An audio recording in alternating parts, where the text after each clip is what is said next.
and I'd like to welcome you to creating a Match 3 game with Unity. Match 3 games involve swapping colored pieces on a grid to match 3 or more pieces of the same color. You've probably seen lots of Match 3 games on mobile app stores. In this course, I'll be teaching you how to create your own Match 3 game. We'll start with the game board. We'll create a basic game piece, spawn them on a grid, and animate them as they fill up the board. You'll learn how to detect valid matches and clear pieces. We'll even implement some special game pieces that can clear entire rows or columns, or clear all pieces of a certain color. Finally, we'll turn this into a game by implementing level logic. I'll walk you through implementing 3 unique level types. We'll also implement a user interface for the game, as well as a level select screen where players can choose a level and view their high scores. We've got a lot of ground to cover, so if you're ready, let's get started. This course expects you to be very comfortable in Unity and C# and have a strong understanding of object-oriented design and the Unity API. We'll be using pre-made assets so we can dive deep into the code and logic needed to make a Match 3 game. While we will be touching on some other Unity systems, like animation and UI, the main focus of this course will be on the logic behind the game. I'll be doing my best to explain everything as I go along, but if at any time you feel stuck or would like more information, you can check out my course, Scripting Unity in C#, which goes into more specific detail on how to program in Unity. If you want to brush up on your C# or have questions about C# syntax, watching C# Essential Training is a good option. This course also heavily employs object-oriented design, so if you're having trouble understanding how the system is designed, try watching Foundations of Programming, Object-Oriented Design. Finally, if you'd like to learn more about working with 2D games in Unity, check out Unity 5 2D Essential Training. This course has exercise files containing Unity projects, assets, and code samples. The Unity project folder can be opened in Unity, or you can double-click on one of the scenes in the Scenes folder to open the project. Occasionally, I'll be copy and pasting some code I've already written, and you can find that in the code snippets file. Our game will take place on a grid that holds all the game pieces. When you clear pieces from the grid, new ones will fill in from the top. I've opened up the main scene in the exercise files, and I just have a camera, a sprite with a background texture, and a grid object with a grid script. The project also has some other assets we'll need, like textures and a generic piece prefab that we'll build on later. If you open up the grid script, you can see that it doesn't have much in it right now, but we're going to add to it to create a grid to hold and display all of our game pieces. We'll start by adding some parameters that we can adjust in the inspector. Right now I'm adding 2 integers, which are going to be the x and y dimensions of our grid. This will let us control the size of our grid. If you save the file and go back to the editor, look in the inspector, you can see that we can set these values here. So go ahead and enter 9 for both, which will give us a 9 by 9 grid. Going back to the grid script, the grid needs to know what type of pieces we can have in it. I'm going to add an enum for the piece type. Right now we just have one piece type, which is the normal type. I'm also adding count, which is just so we know how many different piece types there are. We want to associate each piece type with a prefab. We can do this by using a dictionary, which associates a key, which will be our piece type, with a value, which will be a game object. At the top, add using systems.collections.generic so we have access to the dictionary class. We'll then define a private dictionary, which has keys of piece type and values of type game object. The reason I made this private is because dictionaries can't be displayed in the inspector. We'll need to create a struct with our key and value and have an array of those instead. I'm creating a struct called piecePrefab that has a piece type and a game object. I'm also going to add the system.serializable flag so that our custom struct will show up in the inspector. Now that I've defined our struct, we can have an array of them that we can edit in the inspector. Go ahead and save and go back to the editor. Expand the piece prefabs array and set the size to 1. Here we can assign the prefab for the normal type of game piece. Go to the prefabs folder, and drag in the normal piece prefab object to the prefab variable in the inspector. This now associates this prefab with the normal game piece type. Now, like I said before, we want to use a dictionary, but dictionaries can't be displayed in the inspector. What we'll have to do is copy the values from our piece prefab array, which we set in the inspector, into our private dictionary object. First, I'll instantiate our dictionary as a new dictionary with types piece type and game object, and then I'll loop through all of the prefabs in our piece prefabs array. Since the dictionary should only contain one value for each key, we first check if the dictionary already contains the key. Remember that our key is our piece type, and our value is our game object. If it doesn't already contain the key, then we add a new key value pair to our dictionary. Now we want to display a background behind each of our pieces to make them easier to see, so we'll expose another game object in the inspector that we can assign. Go back to the editor, and in the inspector, drag the piece.bg prefab to the background prefab variable. Now that we have a reference to the background prefab, we can instantiate it for each cell of the grid. We first loop through all the rows from 0 to the x dimension, and then we loop through all the columns from 0 to the y dimension. Then for each cell of the grid, we instantiate our background prefab. We pass in the reference to our background prefab, and then the position where we want the prefab to be instantiated. In this case, we want the position to be the x and y values from our loop. And finally, we pass in the rotation. Quaternion.identity just means that it's not rotated at all. And finally, we'll make this new background a child of our grid object. If you go to the editor and hit play, you can see that we have a background tile for each cell of the grid. Next, we'll look at how to place a game piece on top of each of these background cells. Next, we'll create our normal game piece. This piece can come in 6 different colors, and when 3 or more of the same color are in a row, they'll disappear. We'll worry about matching and clearing pieces later.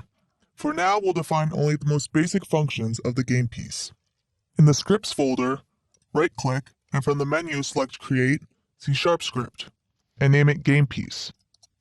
Click on the Prefabs folder and select the normal piece prefab. Go back to the scripts folder and drag the game piece component over to the inspector to add it to our prefab. Now go ahead and open the game piece script. To start with, we know that each game piece will have an x and y coordinate on the grid, so we'll add those first. I've created 2 private ints, x and y, and then public properties for them. Notice that we only provide a getter for the position. This is because not all pieces will be able to move, so not all pieces should allow their position to be changed. In just a moment, we'll create a movable piece. We also know that each piece will have a type. Right now we only have the normal piece type, but later we'll have other types. Like I did with the position, I created a private type variable, and then a public property to access that variable. I didn't add a setter because we don't want other classes changing our piece type. The game piece should also have a reference to our grid class, in case it needs information about the grid or about other pieces on the board. Like I did before, I created a private variable and a public accessor. I called it gridref because grid with the capital G was already taken by our class. Finally, we'll create an initialization function called init. We'll call this function after we instantiate the game piece's game object, so that we can initialize some of these variables. The init function takes in the x and y positions, the grid, and the piece type, which are all the parameters we defined earlier. I use an underscore just to differentiate between the parameters passed into the function and the parameters for our piece. Since we're inside the game piece class, we can set these parameters directly, since we don't have a setter. Open up the grid class, and let's modify how we create the pieces to use this new game piece class. Instead of storing the game object for each piece, we'll store the game piece component. All I'm doing now is switching our array from game objects to game pieces. I'll store the game object in a temporary variable called newPiece. Since we're not storing the game object in the pieces array anymore, I'll replace all the references to it with newPiece. And now we store the game piece component of the new piece game object in our pieces array. And finally, we call the init function that we just wrote. I'm passing in the x and y coordinate, this, which is a reference to this grid class, and the piece type, which will just be normal for now. It accidentally auto-completed these brackets, so I'm just going to erase those. If you hit play, you can see that not much has changed, but on the back end, we're now using a custom game piece class instead of storing the game object. Next, we're going to make our pieces move. Now that we've got our basic game piece script, let's add some more features to it. We'll start by making our pieces movable. In the scripts folder, right-click and create a new C# script and call it movable piece. This movable piece script is a component that will allow us to add mobility to any type of piece. Click on the prefabs folder and select the normal piece prefab. Go back to the scripts folder and drag the movable piece component onto the prefab. Open the movable piece script. The movable piece component needs to know about the game piece that it's attached to, so we'll add a reference to the game piece script. In awake, we'll get the reference to the game piece. I'm using awake to make sure that we get this reference as soon as possible, so that we don't have any null reference exceptions. Then we just need to add a move function, which moves the piece. For now, we'll just instantly move the piece to its new position. Later, when we get to filling the board, we'll animate the pieces. To move the piece, we need to update the x and y coordinates in the grid, as well as the position of the game object in world space. Updating the coordinates on the grid is easy. They're the x and y properties from the game piece script. The grid has the getWorldPosition function that we wrote earlier, and we can use that to get the position for the game object. We're setting the position locally because the piece is a child of the grid.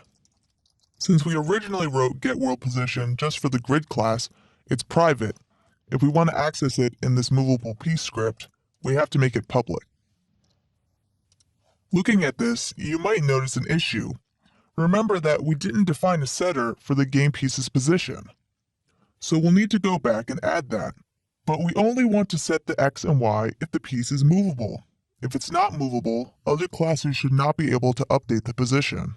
We can check if a piece is movable by seeing if it has the movable piece component. First, we'll get a reference to the movable piece script. Here I've just created a private variable movable component and a public property capital movable component. Then in awake, we'll get the reference to the movable component, if the game object has one. If the game object doesn't have a movable piece script on it, this will just return null. So to check if a piece is movable, we just need to see if the movable component variable is null or not. We'll create a function isMovable to do that. If the movable component is not null, meaning it exists, this will return true, meaning the piece is movable. Otherwise, it will return false. Now back to the setter for our position.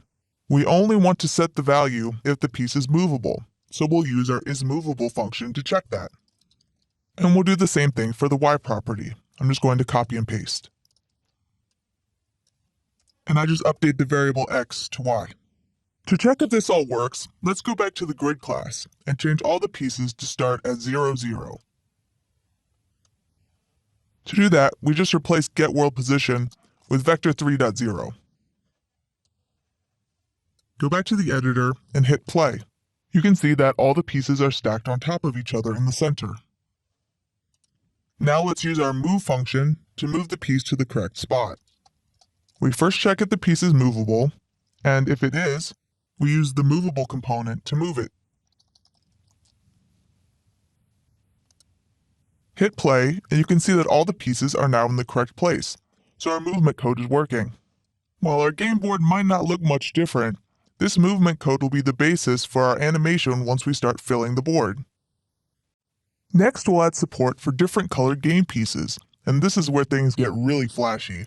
Click on the scripts folder, right-click, and create a new C# script called color piece. Click on the prefabs folder and click on our normal piece prefab. Go back to the scripts folder and add the color piece script to our prefab. This is going to work just like our movable piece component, except it will set the color of the piece instead of moving it. Open up the color piece script. The first thing we need to know is all the different possible colors. I'm going to use an enum for that. Here I've added all the different possible colors, plus any, because later we'll have pieces that can match with any color. Next, we need an array where we can assign a sprite for each color. I'm creating a struct called colorSprite to hold our color type and our sprite. So I'm going to add the system.serializable flag so that our custom struct can be displayed in the inspector. Finally, I'll add a public array of colorSprite objects so that we can assign them in the inspector.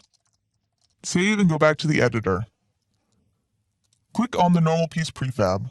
In the inspector, expand the colorSprites array and set the size to 6. In the Textures Sprites folder, you'll see sprites for each different color. Go ahead and assign the sprite for each color in the inspector.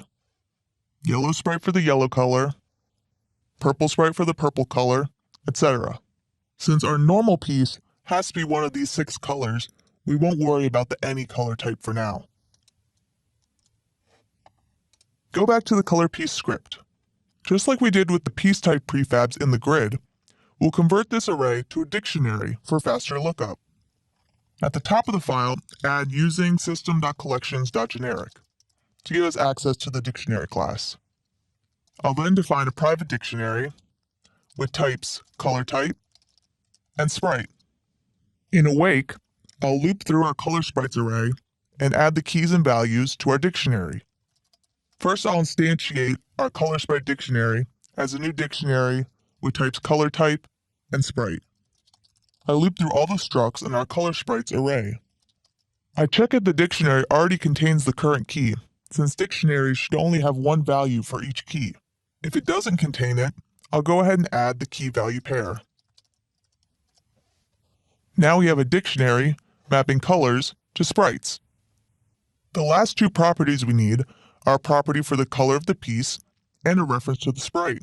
Knowing the color of the piece will allow us to easily compare it to other pieces for a color match, and having a reference to the sprite will allow us to change it. Here I've created a public property for our color variable with a getter and a setter. The setter calls a function setColor, which we'll define in a minute. I'm also going to add a variable to store the sprite renderer. I'll get a reference to the sprite renderer in awake. I use transform.find to find the child game object named piece. If we drag our normal piece prefab into the scene, you can see that the sprite renderer is on this game object called piece. Go ahead and delete that. So once we've found the piece game object, we can get the sprite renderer component. Finally, we just have to fill out the setColor function. We set our color property to the new color, and then check if our color sprite dictionary contains a key for the new color. If it does, we assign the sprite of the sprite renderer to the value stored in the dictionary for that color. This will change the sprite of our game piece depending on what color it is. We now just have to tell a grid to create different color pieces. We'll add one more property to color piece to get the number of possible colors. This just returns the length of our color sprites array that we set in the inspector. Open up the game piece script and add a reference to our color component just like we did with the movable piece component. I'm going to copy and paste and replace all the references to movable piece and movable component with color piece and color component. In awake, we'll get a reference to the color piece component just like we did with the movable piece component.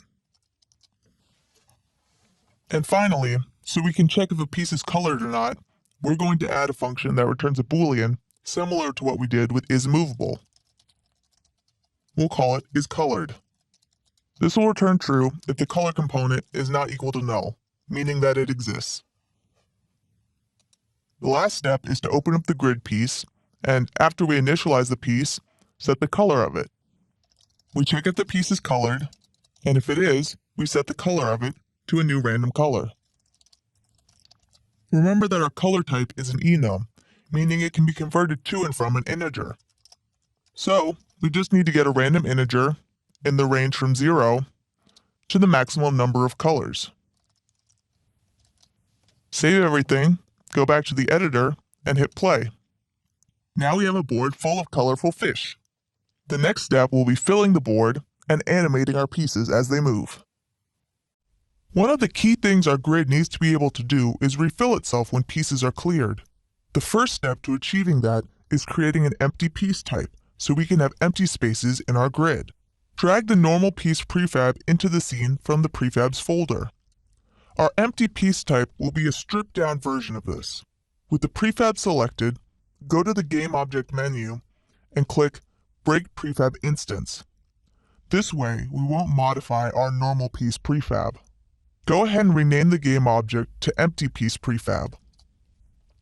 Remove the movable piece and color piece components in the inspector.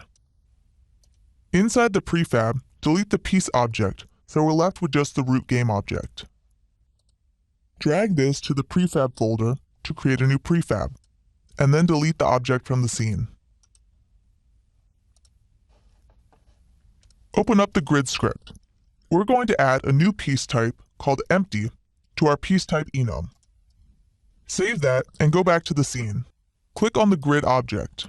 In the piece prefabs array, change the size to 2. Element 0 is going to be our empty piece type. Drag the empty piece prefab from the prefabs folder into the inspector. Element 2 will be our normal piece type. Do the same for the normal piece prefab. We'll have our board start empty and then fill up with pieces at the start of the game. To make our lives easier, let's create a function to spawn a new piece. Go back to the grid class. Create a new function called spawnNewPiece that returns a game piece. This function will take the x and y coordinates of the piece in the grid, as well as the piece type. First, we'll instantiate a new game object. We get the prefab from the prefab dictionary based on the piece type, and we get the position using getWorldPosition. And we make the new piece a child of the grid. Finally, we store the game piece component in our pieces array. We then initialize the piece. Finally, we return the new piece. In the grid start function, we'll change it so that instead of creating normal pieces, we're creating empty ones. We'll use our new spawnNewPiece function for that. We can replace all this code with a call to spawnNewPiece, and the piece type will be empty. Hit play, and you can see that the cells are all empty now. Next, we'll write a function to fill in the empty pieces. Now that our board is completely empty, we need to fill it in. Open up the grid script. I'm going to create 2 function stubs, one called fill and one called fill step. Fill step will only move each piece 1 space, while fill will call fill step until the board is filled. Fill step will return a boolean. It will be true if any pieces were moved, and false if not. That way, fill knows when the board is filled. I'm going to copy the code for fill step from the code snippets, and then we'll go over it. Fill step starts with a boolean called moved piece, which is false. If we encounter a piece that we need to move, we'll set it to true. We end by returning moved piece. First, we loop through all the columns in reverse order, meaning from bottom to top, since our top is 0. We start our y index at the y dimension -2. Now, the reason we do this is because our array is 0 indexed, so there isn't an element at y dim. It's actually from 0 to y dim -1. The reason it's y dim -2 is because we don't care about the bottom row. We're looking for pieces we can move down, and the bottom row can't be moved down, so we can just ignore it. Then we loop through all the rows. The way these nested loops are set up means that we'll be going through each element in each row, and then on to the next row, going from bottom to top, ignoring the bottom row. We get the game piece at the current position and check if it's movable. If it's not movable, it means we can't move it down to fill the empty space, so we can just ignore it. We get the piece below the current piece, which is at x, y plus 1, remember 0 is at the top, and we check if it's empty. If it is empty, then we'll move our current piece down into the space below it. We do that by calling the move function in the piece's movable component, and then setting the piece at x, y plus 1 to the current piece. Remember, that's at xy. We then spawn a new piece at XY that's empty. Remember, since we moved the current piece down, the space where it was will now be empty. Basically, we're swapping a movable piece with an empty piece below it. And since we moved a piece, we set moved piece to true. The top row is a special case, since empty spaces there will be filled by creating new pieces. After checking all the rows, which we just did, we'll recheck the top row to see if it has any empty spaces. Again, I'm going to copy some code from the code snippets and paste it below those for loops. We loop through all the cells in the row. Now this is where it can get a bit tricky. Remember that what we did before was find a piece, check if the piece under it was empty, and then move the piece down. Well, right now, there aren't any pieces above the first row. So what we do is basically create a piece in this non-existent -1 row and then move it down into the first row. So our piece below will be at the x-coordinate and then in the 0th row, which is the top row. We see if it's empty, and if it is, we create a new piece. Now, the reason I'm not using spawn piece here is because we're doing this weird negative row thing.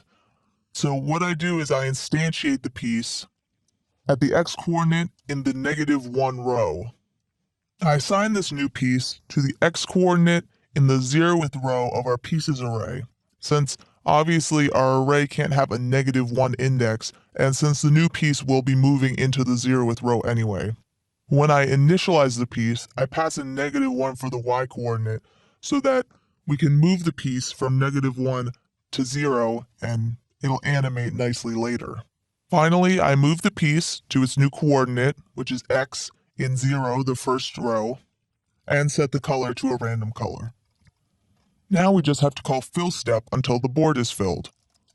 This while loop will call fill step, and if it's true, it will just keep calling fill step until it returns false, meaning we didn't move any pieces. With that done, we now just have to call fill in the grid start function. Go to the editor and hit play. You can see that the board is now filled. However, it would be nice if this didn't happen instantaneously. We want the pieces to look like they're falling down and filling the board, and we'll get to that in the next video. Now we're going to animate our pieces so it looks like they're actually falling down from the top of the board instead of just appearing instantly. To do this, we'll need to change our fill function to be a coroutine. A coroutine is a function that can execute across multiple frames versus a regular function which has to execute in one frame. Open up the grid script. We first change the return type of our fill function to be IEnumerator, which means it's a coroutine. We also need to change how we call fill, since coroutines must be started with start coroutine. Next, we're going to add a new parameter called fill time, which is the time between calls to fill step. A lower fill time means the board will fill faster, while a higher fill time means it fills slower. Now we just wait that many seconds in between calls to fill step. That way, our fill will happen gradually over time. We can do that using yield return new wait for seconds. Hit save and go to the editor. Click on the grid object in the scene and set fill time to something small, say 0.1, and go ahead and hit play. You can see as each row of the board is filled, but this still looks a little choppy. Each piece needs to animate as it moves from space to space. To do that, we'll change move in the movable piece script to also be a coroutine. To start, we're going to create a new variable to store a reference to our move coroutine. First, we'll add a function to store our move coroutine. This way we can stop the coroutine if we get another move command before we finished animating. The move function now just becomes a wrapper that starts and stops the coroutine. If our stored coroutine is not null, go ahead and stop it using stop coroutine. Then we get a reference to a new coroutine. I'm using a function called move coroutine, which I'll define in a minute. The last thing we need is how long the animation should take. Add a new parameter to the move function, which is a float telling us how many seconds the animation should play for. We'll also pass the parameter to our move coroutine that we're going to write in a bit. Head back to the grid script and update all the calls to move to pass in a time. In this case, we're going to use our fill time, so that the time it takes the board to refill is the same amount of time it takes a piece to move from one space to the next. Now we'll write the move coroutine. Again, this will return an I enumerator. And the signature is the same as our move function. The move coroutine is going to interpolate between the starting and ending positions for the piece, moving it a tiny bit each frame. Our starting position is simply our transform's current position. And we can get the ending position using the grid's getWorldPosition function with new x and new y. Next, we're going to interpolate between start pause and end pause.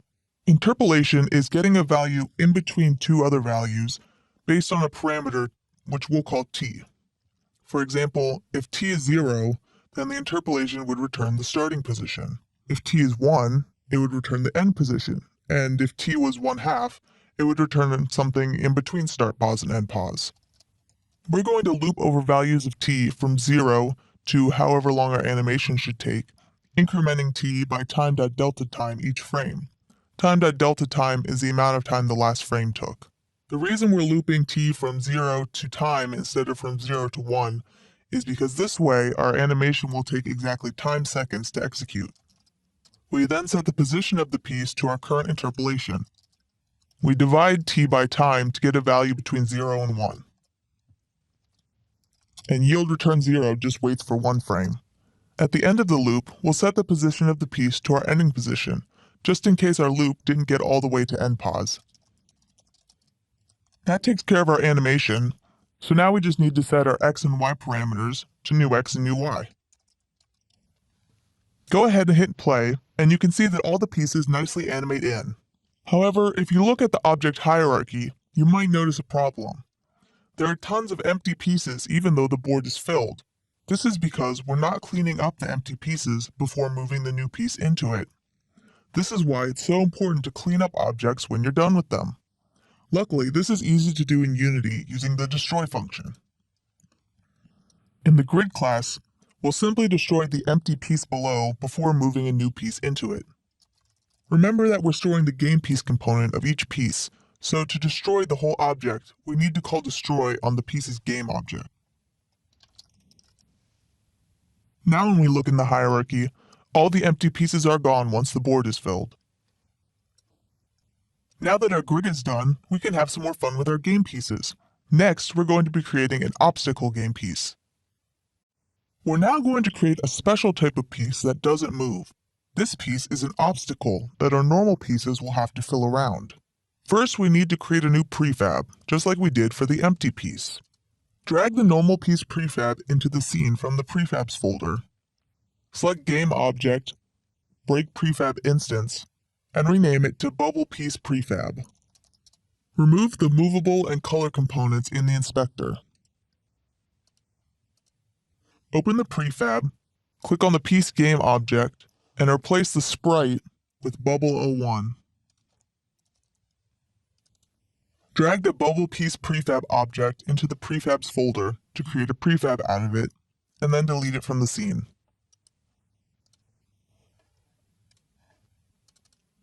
Open the grid script and add the new bubble piece type to our enum. Save that and go back to the editor and click on the grid object. Change the size of the piece prefabs array to 3. Set the type of the last element to bubble and drag the bubble piece prefab from the prefabs folder into the prefab variable. To test out our bubble piece, we'll create one in the center of the grid in the grid's start function. First, we'll destroy the empty piece at the center of the grid, and then spawn a new bubble piece there. Go back to the editor and hit play. You can see that the pieces get stopped by the obstacle. Right now, no pieces can go below the bubble, but in the next video, we'll see how to fill the space below the obstacle. In addition to moving straight down to fill a space, pieces can also move diagonally. This lets pieces fill in under obstacles. We're going to update the fill step function to also move pieces diagonally. In the grid script, we're going to add a new private boolean called inverse. If pieces can fill diagonally, it means there may be more than one piece that could potentially fill an empty space. Since we don't always want the diagonal piece to come from the same direction, we'll swap the direction we're traversing the grid in every step and keep track of which way we're going using inverse. Now we just swap inverse after every call to fill step. Next, we'll update our loop and fill step so that we can change our direction of traversal depending on the value of inverse. I'm changing x to loop x. We'll use this value to calculate the actual x-coordinate of our piece. If we're not inverted, x is simply equal to loop x. If we are inverted, then x is equal to the x dimensions minus 1 minus loop x. Essentially, when we're not inverted, we're traversing from 0 to the x dimension. When we are inverted, we're traversing from the x dimension down to 0. Here's our code for moving straight down into an empty space. If we can move straight down, we're not going to bother checking if we can move diagonally. So our code for moving diagonally is going to go in an else statement if the code for moving straight down fails. I'm going to copy the code for moving diagonally from the code snippets file, and then we'll go over it. What we're doing here is looping through our two diagonals, down left and down right. If the value of diag is 0, this means it's the piece directly below us, which we already checked for up here, so we don't have to worry about it. Diag x is the x-coordinate of our diagonal piece. Depending on the value of diag, this will be either to the left or the right of our current piece. For example, when diag is -1, this piece will be to our left, and when it's 1, it will be to our right. If we're inverted, then it will be the opposite. We check if the x-coordinate of the diagonal is within the bounds of our board, and if it is, we get a reference to the diagonal piece, which is at y plus 1, the row below us. Now, we obviously can't move into a piece if it's not empty, so we check to make sure that the diagonal piece is empty. Next, we need to look at the pieces above the diagonal piece. The reason for this is, if there's another piece above the empty diagonal space, it can just move straight down to fill the space. We don't want to move diagonally unless there's no pieces above the empty space that can fill it. We loop through all the pieces above the diagonal space. If we encounter a movable piece, we break out of the loop, since this piece can simply fall down and fill the space. If we encounter a piece that's not movable and that's not empty, for example an obstacle, it means that this empty space is blocked and won't be able to be filled from above. If the piece can't be filled from above, then we'll fill it diagonally, and the code for this is the same as the code that we used to fill from the top down.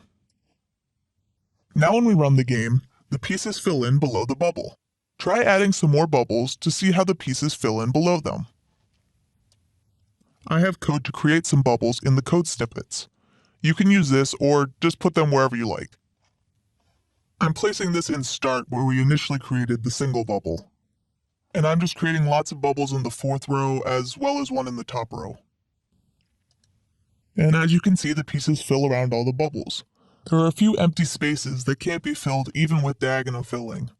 These will remain empty until we get to clearing the bubbles, which will be in a later video. Now that our grid is all set up, we're ready to start matching and clearing pieces. Now that we can fill our board with pieces, we need to be able to match and clear them. A player clears a piece by swapping it with an adjacent piece to match 3 or more pieces of the same color. They swap a piece by clicking and dragging from one piece to another. To detect mouse clicks, we need to add a collider to our game piece. Drag the normal piece prefab into the scene. From the component menu, select Physics 2D, Box Collider. This box collider will allow us to detect mouse clicks on the piece. The collider is represented by this green box. Since our sprites are anchored to the top left corner, we'll need to offset it. Setting the X offset to 0.5 in the inspector and the Y offset to -0.5 aligns the collider with our sprite. In the inspector, hit Apply to apply this to all of our prefabs. And then go ahead and delete the object from the scene. Open the game piece script, and we're going to add some functions to detect mouse clicks. These functions are onMouseDown, onMouseEnter, and onMouseUp. We'll just stub them out for now. As the name suggests, onMouseDown is called when the mouse is pressed inside an element. OnMouseUp is called when the mouse is released, and onMouseEnter is called when the mouse enters an element. Open the grid script. The first thing we need to swap two pieces is to know if they're adjacent. Create a new function called isAdjacent, which takes 2 game pieces and returns a boolean. 2 pieces are adjacent if their row is the same and they're in adjacent columns, or if their column is the same and they're in adjacent rows. This returns true if piece 1 and piece 2 have the same x-coordinate and their y-coordinates are within one space of each other. Next we'll do the same thing, but if the y-coordinates are equal and the x-coordinates are within one space of each other. We also need a function to swap the two pieces if they're adjacent. Create a new function called swap pieces that takes two game piece objects. We'll only swap the pieces if they're both movable. If they are, then we assign them to each other's positions in our pieces array. We then move the pieces from one space in the grid to the other. We'll store the x and y coordinates of piece 1 in these temporary variables so that they don't get overridden when we move the piece. We move piece 1 to piece 2's position and piece 2 to piece 1's position that we stored earlier. And that's it for the swap pieces function. Now we just need to trigger it when the mouse is pressed. We need to know what piece we've clicked on and what piece we let go of the mouse on. Create two new private variables to store these pieces. One is the piece that we pressed down on, while the other is the last piece that our mouse entered the bounding box of. Now we'll assign these variables when someone clicks on the mouse or moves the mouse over a piece. Create two public functions, one for when we press on a piece and one for when we enter a piece. These will pass in the game piece that was clicked on or the mouse was hovered over. Later we'll have our game piece call these functions. In press piece we set our pressed piece variable, and in enter piece we set the entered piece variable. So we know the piece that the player pressed on, and we know the piece that they're hovering over. All that's left is to do the swap when they release the mouse. Add one more function for when they release the mouse. Here's where our isAdjacent function gets put to use.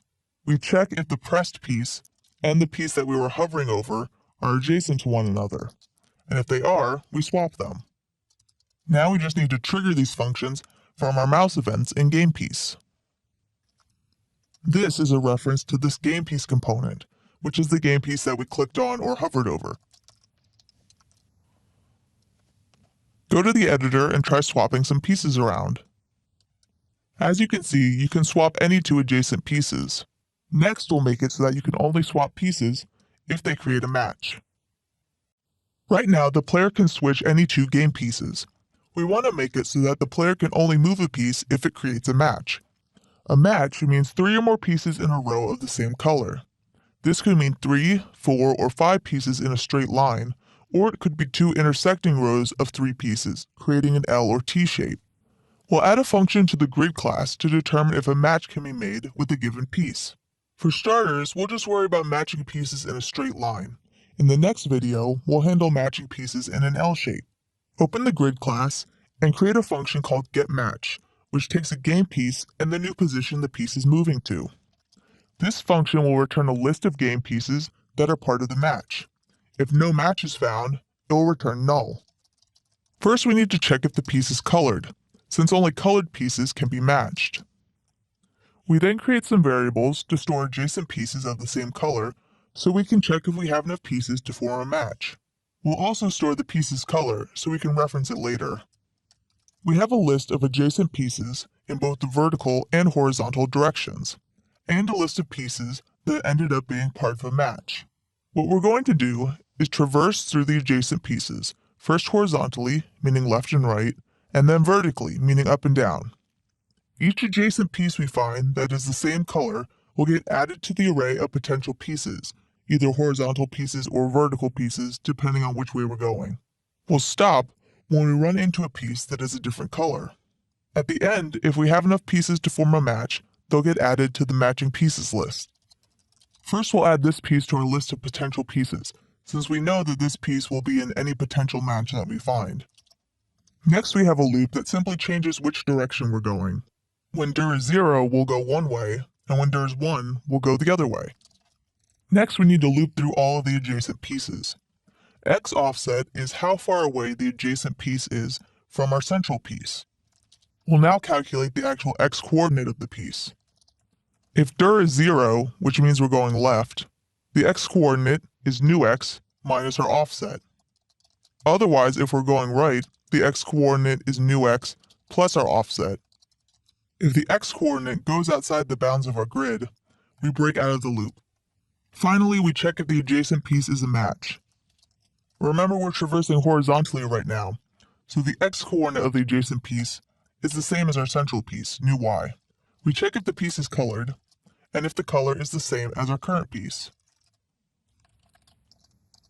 If the piece is a match, we add it to the horizontal pieces list. Otherwise, we've run into a piece that isn't a match, which means we stop traversing in this direction.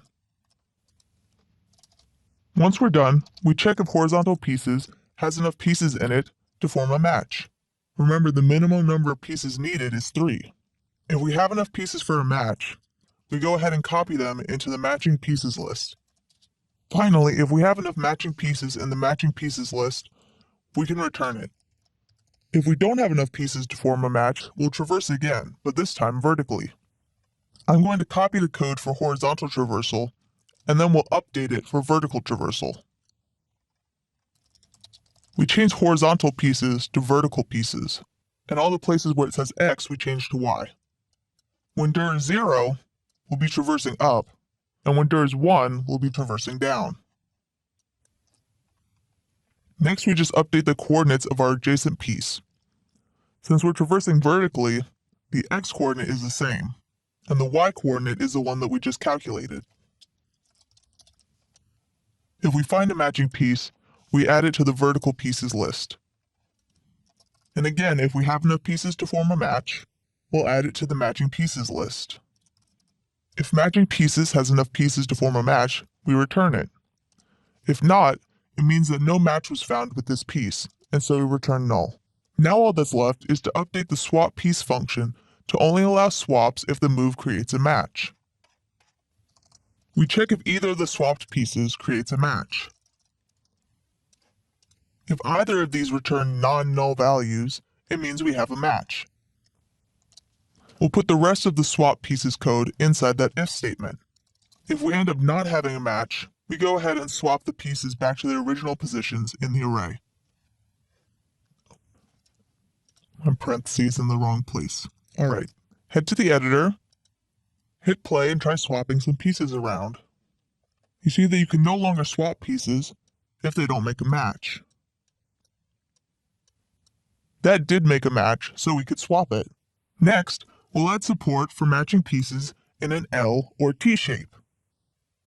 Our getMatch function currently only supports matches in straight lines. If we tried to clear pieces in an L shape, it would only clear the pieces in one direction. We can improve on this function to make it so that we can also match pieces in L or T shapes. L or T-shaped matches occur when we have two straight lines of 3 pieces that share one piece. We're already determining if we have 3 in a row in one direction. Now when we find 3 in a row, we just need to check for a row of 3 in the perpendicular direction. Open up the grid class and look at getMatch. We start off by checking for matches in the horizontal direction. If we find a horizontal match of 3, we now need to look for a vertical match of 3 containing one of those same pieces. This code will be very similar to the code for horizontal traversal, except for one main difference. Since we don't know which piece is the one shared between the two directions, we need to loop through the 3 pieces in our horizontal match and check each one. For each piece in the horizontal match, we traverse vertically up and down to see if we have enough pieces for a vertical match. First, we check if we found a horizontal match. If we did, then we iterate through all the pieces in the horizontal match. We then do the same thing we did when we were traversing horizontally. We have a loop to change the direction, and we then iterate through all the adjacent pieces in that direction. If dir is 0, we check up, and if dir is 1, we check down. If the coordinate of the adjacent piece is outside of our grid's dimensions, we break out of the loop. We check if this adjacent piece is colored and if the color matches. Since we're traversing upward from one of the horizontal pieces, the x-coordinate of the adjacent piece is the x-coordinate of the horizontal piece we're currently traversing. The y-coordinate is the y that we calculated above. If the piece matches, we add it to the vertical pieces list. If the piece doesn't match, we break out of the loop. After traversing vertically up from one of the matching pieces, we check if we have enough vertical pieces to form a match. We only need 2 vertical pieces to form a match, since we know that this horizontal piece will also be included in the match. If we don't have enough vertical pieces for a match, we clear the vertical pieces list so that we can get ready to iterate along the next horizontal matching piece. If we have enough pieces for a match, we'll add them to the matching pieces list. Since we found a match, we can stop searching and break out of the loop. If at this point matching pieces contains enough pieces to form a match, we can return. If not, we repeat the same process again, searching vertically first, and then horizontally if we found a vertical match. We clear the horizontal and vertical arrays to get ready to traverse again. I'm going to copy the code that we just wrote for traversing vertically to look for an L shape, and paste it down here and update it to traverse horizontally. I update all the references to horizontal pieces with vertical pieces, and all the references to Y with X. When direction is 0, we search to the left, and when it's 1, we search to the right. Next, we just update the index of the adjacent piece. The X index is the one we calculated above, and since we're traversing horizontally from one of the vertical matching pieces, the Y coordinate is the Y coordinate of the current vertical piece that we're looking at. Finally, we check if we have enough pieces for a match, and if so, copy the pieces from horizontal pieces to matching pieces. And if matching pieces has at least 3 elements, then we return it. Otherwise, there's no match and we return null. Next, we'll put this code to use to actually clear the match that we found. Now that we can detect valid matches, we can start clearing the matching pieces. First, we're going to make a quick animation for when a piece is cleared. Create a new folder called Animations. Inside that folder, create a new animation by right-clicking and going to Create, Animation. Call it Normal Piece Clear. Next, go to the Prefabs folder and drag in the Normal Piece Prefab. Go back to the Animations folder and drag in the animation we just made over the Normal Piece Prefab in the hierarchy. You can see that this added an animator component to our prefab.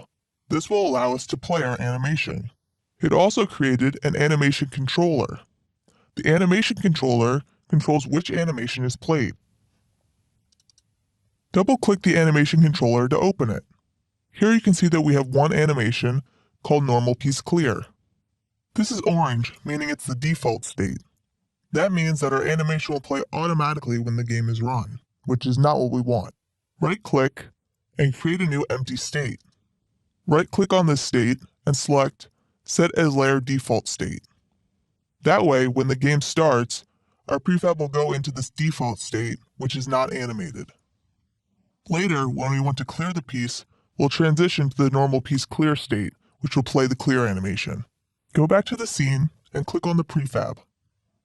Open the animation window by going to Window, Animation. You can delete this missing property. Make sure that we're editing the Normal Piece Clear animation. We're going to add a new property, which is the value that we're animating. Expand the Piece menu, and then the Transform menu, and go ahead and add the properties for the position of the piece's transform and the scale of the piece's transform. We're also going to add the property for the piece's sprite renderer's color. We're going to scale the piece and make it transparent when we clear it. Expand the scale property. Each of these dots on the right represents a key. Click on the key at the end of the animation. You can see right now the scale is 1. Set the X and Y scale to 1.5. You can see it update in the scene. Drag along the timeline to watch the piece animate. You can see it goes from a scale of 1 to a scale of 1.5. Our piece is anchored to the top left corner, so it scales from the top left corner instead of the center. So we also need to adjust the position of the piece so it appears to be scaling from the center. Click on the last keyframe again and expand the position property. Since we're increasing the scale by 0.5, we need to offset the piece by half of that. 0.25 so it looks centered. Set the X position to negative 0.25 and the Y position to 0.25. The piece appears to be scaling from the center. Finally, we want to animate the piece's alpha so that it looks like it disappears. Click on the last key of the animation. Expand the Sprite Render Color property and set the alpha to 0. You can see that the piece goes from completely opaque to completely transparent at the end of the animation. Hit the play button to play the animation. You can see that it's a bit slow. Adjust the number of samples until you get a speed you like. Go ahead and close the animation window. Click on the prefab and in the inspector, click Apply. This will apply our changes to all of our prefabs. Then go ahead and delete the object from the scene. We'll be using this animation when we clear our piece in the next video. Just like how we created the movable piece and color piece scripts, we're now going to make a clearable piece script. Go ahead and make a new script called clearable piece and open it. The first thing we're going to do is add some variables. Add a variable to hold the clear animation we made in the last video. Our animation is of type animation clip, and I'm just going to call it clear animation. We'll need this so we can play the animation later. We also might want to know if the piece is in the process of being cleared. So we're going to add a boolean to keep track of that called isBeingCleared. Finally, we need a reference to the game piece that we're attached to. This way we can access properties of the piece and have a reference to the grid object. I'm making this variable protected because later on we're going to extend this class, and the derived classes need to have access to this variable. We'll get our reference to the game piece in awake using getComponent. Now we'll add a function called clear, which we'll call when we want to clear a piece.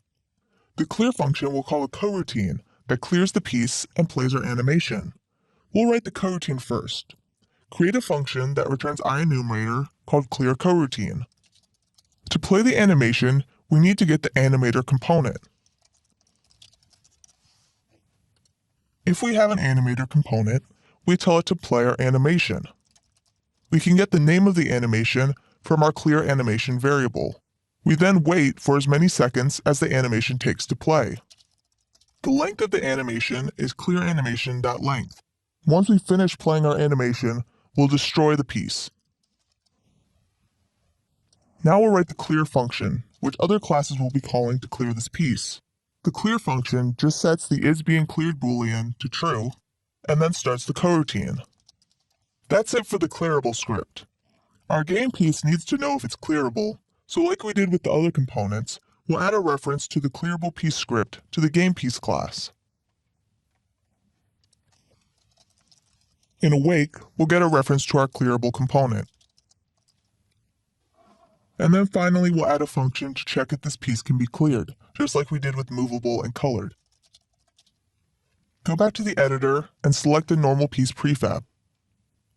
Add the clearable component by clicking on Add Component and typing clearable piece. Drag the clear animation we made from the project window into the clear animation variable in the inspector. Now our piece is ready to be cleared, and we just need the grid to call the clear function. With our clearable piece component all set up, we can now call the clear function to clear a matched piece. Open the grid script. The grid will be responsible for clearing pieces and refilling the board. First, we need a function to clear a piece.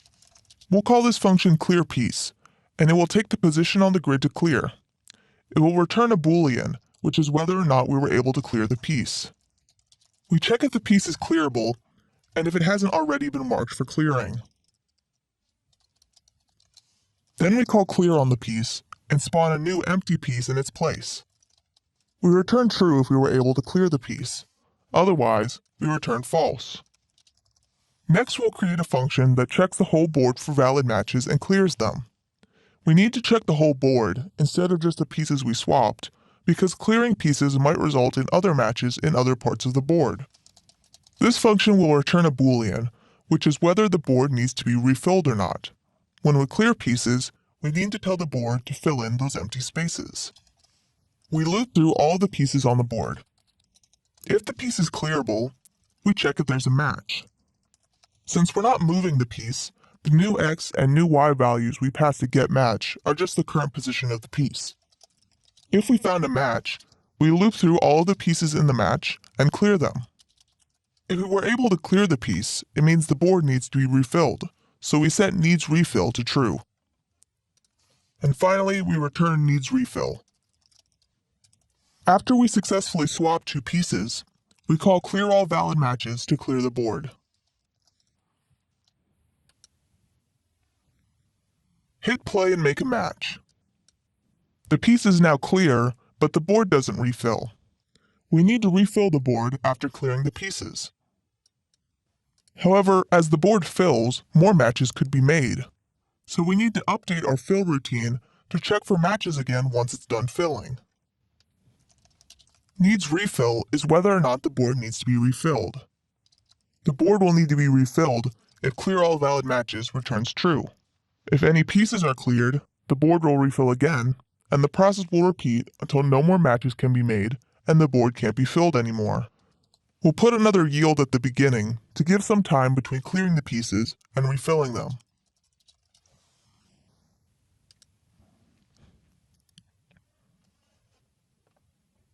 If you try swapping a piece now, the board will refill. If more matches are made while the board is filling, those will also be cleared. Right now, there's no way to clear the bubble pieces. We're going to add a way to clear them by matching a piece adjacent to them. We'll start by creating a clear animation for the bubble piece, like we did for the normal piece. The only difference is that this animation is going to be made up of different sprites. Drag the bubble piece prefab into the hierarchy. In the Animations folder, create a new animation called Bubble Piece Clear. Drag the animation onto the prefab in the hierarchy. This will add the animator component and create a new animation controller. Double-click the animation controller to open it. Since we don't want the clear animation to play automatically, go ahead and create a new empty state and set that as the default state. Go back to the scene, make sure the bubble piece prefab is selected, and open the animation window. Go ahead and delete the missing property.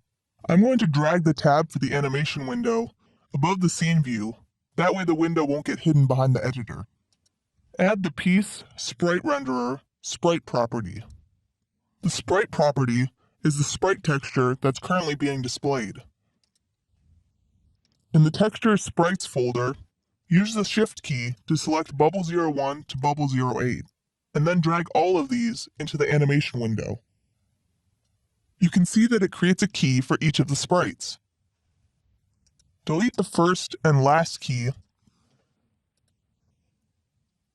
and then drag our 8 frames so that they start on frame 0. I'm now going to pop the animation window back out so we can see our animation in action. Go ahead and hit play. The animation is a bit slow, so go ahead and adjust the sample rate until you get a speed you like. Now that we're done creating our animation, we just have to add the clearable piece component to the bubble piece prefab. Drag the clearable piece script from the project window onto the prefab instance in the hierarchy. For the clear animation variable, drag in the bubble piece clear animation we just made. Click Apply to apply these settings to the prefab, and then delete the object from the scene. We're now ready to clear our bubble piece when we make a match adjacent to it. To clear a bubble obstacle, one of the pieces adjacent to it needs to be cleared. Open the grid script and create a new function called Clear Obstacles, which takes in the X and Y position of a piece that was just cleared. This function will search for obstacles in the adjacent pieces and clear them. So when we clear a piece with the Clear Piece function, we'll also clear any obstacles around the piece by calling Clear Obstacles X, Y. Now let's fill out Clear Obstacles. First, we'll look at all the adjacent pieces to the left and right. If the coordinate is the same as the X value we passed in, we ignore it, since we just want to look at the adjacent pieces. We also only want to look at pieces that are within the dimensions of our grid. We check if the adjacent piece is a bubble type piece, and we check if it's clearable. If it is, we call the clear function and spawn a new empty piece to replace the bubble. The reason we're not calling our clear piece function here is because that is only for normal game pieces. If we called it here, then clearing an obstacle would cause other obstacles around it to also be cleared, since clear piece calls clear obstacle. Instead, we'll call the clear function directly and spawn a new empty piece. Now we do the same thing in the y direction, checking the adjacent pieces above and below this space.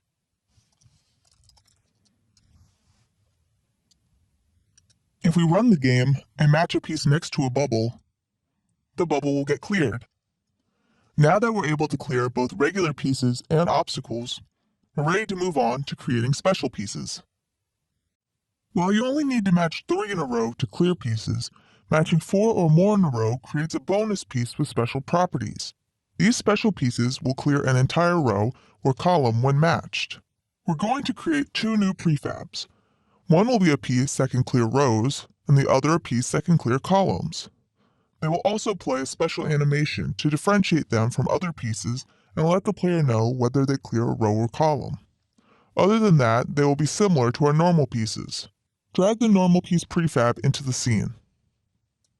Select it and choose Break Prefab Instance from the Game Object menu. Rename the object to Row Clear Piece Prefab. In the inspector, remove the animator component. We'll be adding a new one in just a minute. In the Animations folder, create a new animation called Row Clear Piece Animation. This animation will move the piece from side to side. The animation lets the player know that this piece clears a row. Click on the animation and check the box for loop time in the inspector. This will make the animation loop. Drag the animation onto the row clear object in the hierarchy. This adds a new animator component and creates a new animation controller. Double-click on the animation controller. Since we want this animation to play as soon as the piece is created, it needs to be the default state. The state is orange, which means it's already the default state and will play automatically. We also want our piece to play a clear animation when we clear it. We'll reuse the same clear animation as the normal piece. Drag the normal piece clear animation from the project window into the animation controller. This will allow us to play the animation when a piece is cleared. Go back to the scene, click on the Row Clear Piece object, and open the animation window. Make sure we're editing the Row Clear Piece animation. The animation will have the piece moving to the left, back to the center, to the right, and back to the center, and then looping. Add the property for the piece object's transform's position. Go ahead and delete the key at the end of the animation. Click on frame 1 and expand the piece property. The piece's x-coordinate starts out as 0. To move it to the left, we set the x position to be negative. I'm using negative 0.05, so the piece just moves very slightly to the left.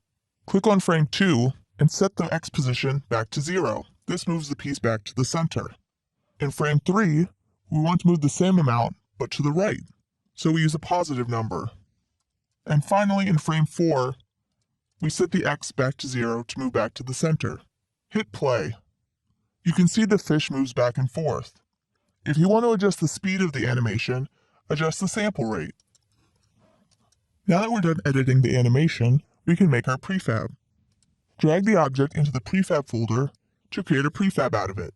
Now we just do the same thing for the column clearing piece. We drag the normal piece prefab into the hierarchy and break the prefab instance. Then we rename it, and we remove the animator component. Create a new animation called Column Clear Piece Animation. Make sure that the loop time box is checked, and then drag this onto the Column Clear object. Double-click on the new animation controller that was just created, and then drag in the normal piece clear animation. Go back to the scene, make sure the Column Clear Piece object is selected, and open the animation window. This animation will be the same as the last one, except it will move up and down instead of left and right. We add a property for the position, In frame 1, we move up in the positive Y direction. In frame 2, we move back to the center. In frame 3, we move down in the negative Y direction. And then in frame 4, we move back to the center. Also remember to go ahead and delete that last frame. Click play to play the animation. You can adjust the speed by changing the sample rate. Once you're done editing the animation, drag the object into the prefabs folder to create a prefab out of it. Now both of our special pieces are ready to be spawned into the game. We want to spawn one of the two prefabs we made in the previous video when the player matches 4 in a row. Open the grid class and add two new piece types, row clear and column clear. Save and go back to the editor. Click on the grid object and in the inspector, increase the size of the piece prefabs array to 5. Element 3 will be our row clear piece type, and element 4 will be the column clear piece type. Then drag the prefabs for these pieces into the inspector.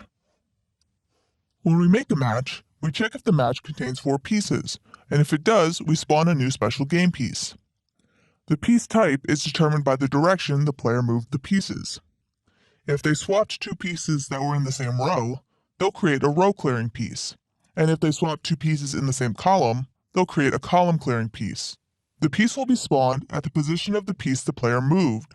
If 4 in a row occurred just from filling the board and not from the player swapping pieces, then the piece type and position are random. To determine the piece type, we need to know if the player swapped a piece or not. We can do this by checking the stored pressed and entered pieces. This means that once we finish swapping the pieces, we need to set these values back to null. That way, when we're spawning a special piece, we can check if these are null, and if so, it means that the player did not swap pieces. In the swap pieces function, after we swap and clear the pieces, but before we refill the board, we'll set our store pieces to null. Now in clear all valid matches, we'll determine if we should spawn a special piece, and what type of piece it should be. Special piece type is the type of special piece that we should spawn. It starts out as piecetype.count, which doesn't correspond to any piece. If we determine that we should spawn a special piece, then we'll set this to the appropriate value. We also get a random piece from the match, and set the X and Y position of the special piece to its position. If we later determine that the special piece was created by swapping pieces, we'll replace these with the position of the swapped piece. If the match contains 4 pieces, it means we should spawn a special row or column clearing piece. If pressed piece or entered piece is null, it means the match was not created by swapping pieces. In that case, the direction of the special piece is determined randomly.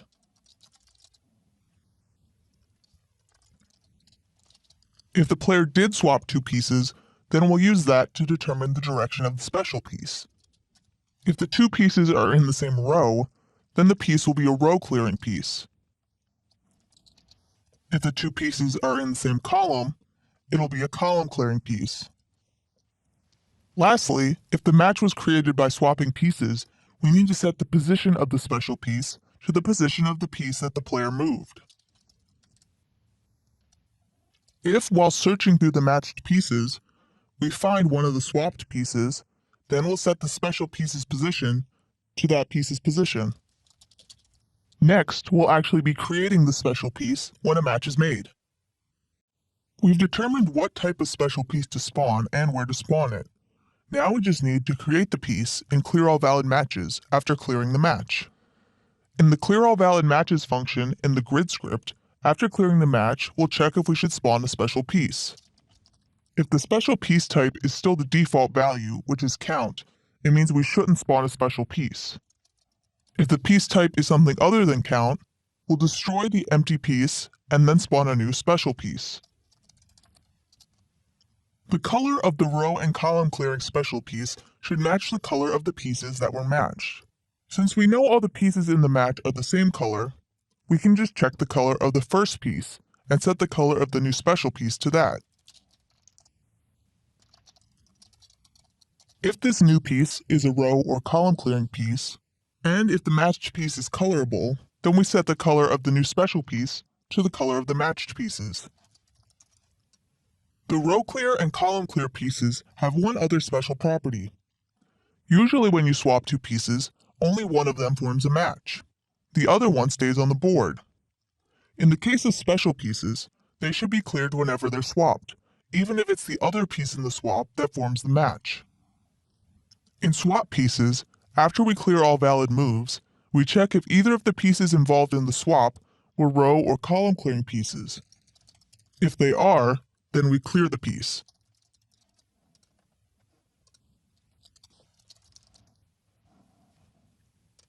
Run the game and try to match 4 pieces in a row. New special pieces will be created. Right now, if you create a match with them, they just act like normal pieces. But next, we'll be giving them the ability to clear entire rows or columns. Let's change what our special pieces do when we clear them. Instead of doing nothing, like a normal piece, they'll clear all the pieces in either the same row or same column, depending on what type of special piece it is. Create a new script called clearLinePiece. Go ahead and open that up. This class is going to extend from clearablePiece. This will allow us to store a clearLinePiece component as the clearable component on our game piece. It also lets us inherit all the functions from clearablePiece. We're just going to slightly modify the clear function to also clear the row or column. First, we need to know if this piece is one that clears a row or a column. Add a public boolean called isRow. If we're a row clearing piece, this will be true, and if we're a column clearing piece, it will be false.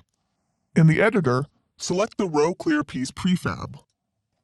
We're going to replace the regular clearable piece component with the new clearLinePiece component. Remove the clearable piece component, and then click on Add Component and add clearLinePiece. Since this is the row clearing piece prefab, check the box for isRow. We also need to assign the clear animation, which will just be our normal piece clear animation. I'm going to do the same thing for the column clear prefab. Since this is a column clearing piece, I leave the isRow box unchecked.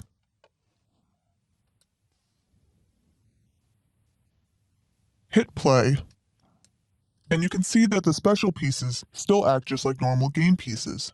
This is because clearLinePiece is just using the normal clear function for now. We need to override it with a new function. Open the clearable piece script. In order to overwrite the clear function with our new function, we need to add the keyword virtual. This just lets the compiler know that derived classes might override this with their own functionality. Now in clearLinePiece, we can override clear. We start by calling the clear function on the base class, which is clearablePiece, since we still want that functionality. Then, depending on if this is a row or column clearing piece, we clear either the current row or column. Now we just need to implement functions to clear a whole row or column. Go to the grid class and create a function called clearRow, which takes the index of the row to clear. We iterate through the row and call clearPiece on each piece. We'll create another function called clearColumn that does the same thing, except it clears the whole column instead of the whole row. Now in the clear function in clearLinePiece, we can call these functions to clear a row or column.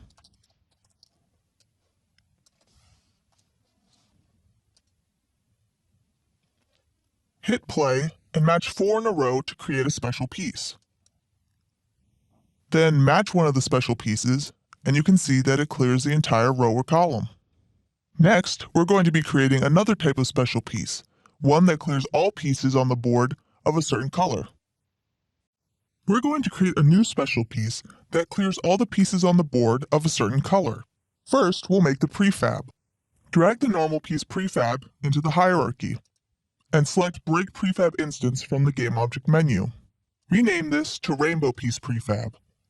Instead of having 6 possible colors like our normal piece, this piece will only have 1 color.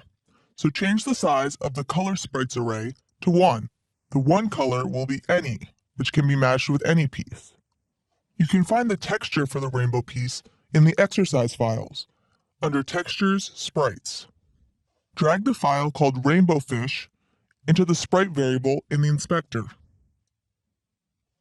We'll also update the sprite on the piece object. Next, we'll create a new script that will clear all the pieces of a certain color. This is similar to what we did with the clear line piece script. Create a new script and call it clear color piece.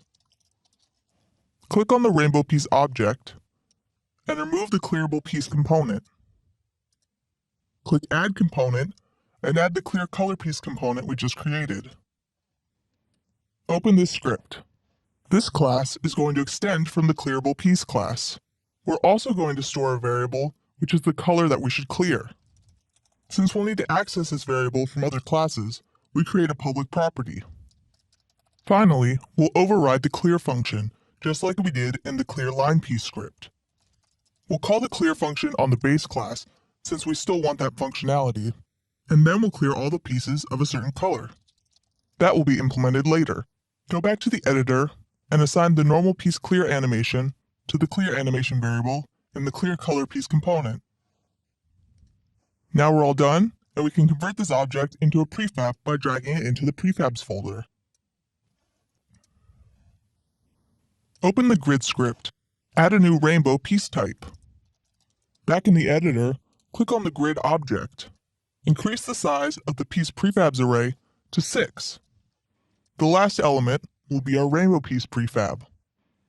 Go ahead and drag the rainbow piece prefab into the inspector. You can then delete the rainbow piece prefab from the scene.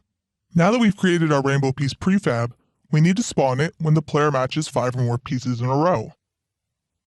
Now that we've created our rainbow piece prefab, we need to have the grid clear all the pieces of a certain color and also spawn the rainbow piece when the player matches 5 or more pieces. Open the grid script. Add a new function called clearColor, which takes in the color to be cleared. This function will loop through all the pieces in the grid. We first check if the piece is colored. If it is, we check if the color of the piece matches the color passed into the function. Or we check if the color passed in is any. If we pass in the color any, it can clear any piece. If the piece is a match, we clear it. Open the clear color piece script. We'll finish filling out the clear function. Call the clear color function we just added to the grid class. In the grid class, go to where we spawned the row and column clearing pieces and clear all valid matches. If count has at least 5 pieces in it, we'll create a rainbow piece. Rather than setting the color of the special piece to the color of the matched piece like we do with the row clear and row column pieces, we want to set the color of the rainbow piece to any. Now that we can spawn our rainbow piece, we also need to be able to clear it. We'll do this in swap pieces. Remember that the rainbow piece can be swapped with any piece, even if it doesn't form a match. In swap pieces, when we check if the swap forms a match, we'll also check if the type of one of the pieces is rainbow. That way, even if the swap doesn't form a match, we'll still clear the pieces.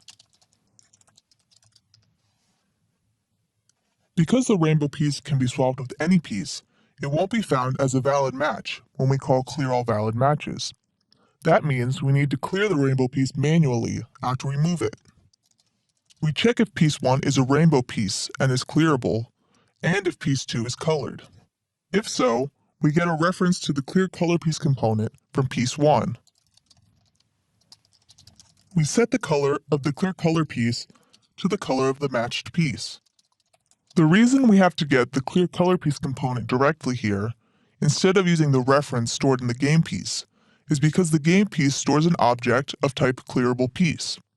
That means we can only access members of the base clearable piece class through that reference. Since the color variable is only defined in the clear color piece derived class, we need a reference to that. After setting the color, we clear the rainbow piece. Now we check the same thing for piece 2. I'm going to copy and paste and switch all the references to piece 1 and piece 2. Run the game and try to match 5 pieces in a row. You can see that when we match 5 in a row, it creates this new rainbow piece. Swap the piece with any other adjacent piece to clear all the pieces of that color on the board. If you swap 2 rainbow pieces, it will clear all the pieces on the board. Now that we've created all these different piece types, we're next going to create some different level types. We can now fill our game board, clear and match pieces, and we even have special piece types. But this still isn't really a game. There's no way to win or lose. We'll fix that by creating a level class, which will keep track of the state of the game. We're going to implement 3 different level types. A timer level, where the player must reach a certain score in the given amount of time. A moves level, where the player must reach a score within the given number of moves. And an obstacles level type, where the player must clear all the obstacles within a specific number of moves. To begin with, we're going to create a base level class that all of our other level classes will derive from. Create a new script called level and open it. This base class will contain all of the things that are shared between all the level types. First, we'll define an enum for the possible level types. Since we know that each level will have a level type, we'll add a variable for that to the base class. This variable will be protected so that the derived classes can also access it. Each level will also need a reference to the grid object, so we'll add a public variable for that so we can assign it in the inspector. We'll also need a way to determine how well a player did. We're going to use stars to score the player. I'm going to add 3 public integers which represent the scores needed for each star ranking. We can set these in the inspector later. Lastly, we know each level will keep track of the score, so we add a protected variable for that. Next, we'll implement the functions that every level needs. To start, we need functions to win and lose the game. These will be virtual so that the derived classes can override them if they need to. For now, these will just print debug text. The level also needs to keep track of what the player is doing. Create a new function called onMove, which will be called when the player swaps 2 pieces. We'll add one last function called onPieceCleared, which is called when a piece is cleared. It takes the piece that was cleared as a parameter. Here's where we would update the current score. But how many points do we get? We'll solve that in the next video. When a player clears a piece, they should get some points. Some pieces might even be worth more than others, like special pieces. To know how many points a piece is worth, we're going to add a score parameter. Open the GamePiece script and add a new integer variable called score. Make this public so we can assign it in the inspector. In the editor, click on one of the piece prefabs, and you can see the new score variable. Here you can set how much each piece should be worth. I'm going to make the normal piece worth 300 points. The row and column clearing pieces worth 600 points. And the rainbow piece worth 1000 points. The bubble pieces will be worth 500 points. In the level script, we'll update the score in onPieceCleared. Increment the current score by the piece's score. I'm also adding a debug log so we can see what our score is. Now we just need to call onPieceCleared when a piece is cleared. We'll do that in the next video. We created our base level class with some core functions. Now the level needs to know when the player made a move and when they cleared a piece. The grid class will call onMove to let the level know when the player moved. Open the grid script. First, the grid will need a reference to the level in order to call this function. In the editor, create an empty game object and call it level. Drag on the level script. For now, this doesn't do much. Later, we'll be replacing this with components for the different level types. Click on the grid and assign the level object in the inspector. Once the player successfully swaps a piece, we just call the move function on the level. In the level script, add a debug line in onMove. If you run the game, you can see this gets printed each time we swap pieces.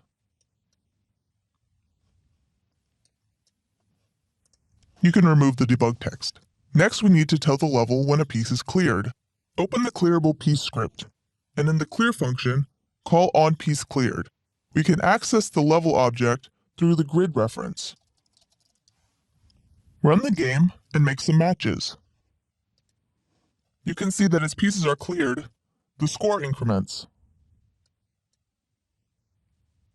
The last thing we need to do is let the grid know when the game is over, so it stops allowing matches.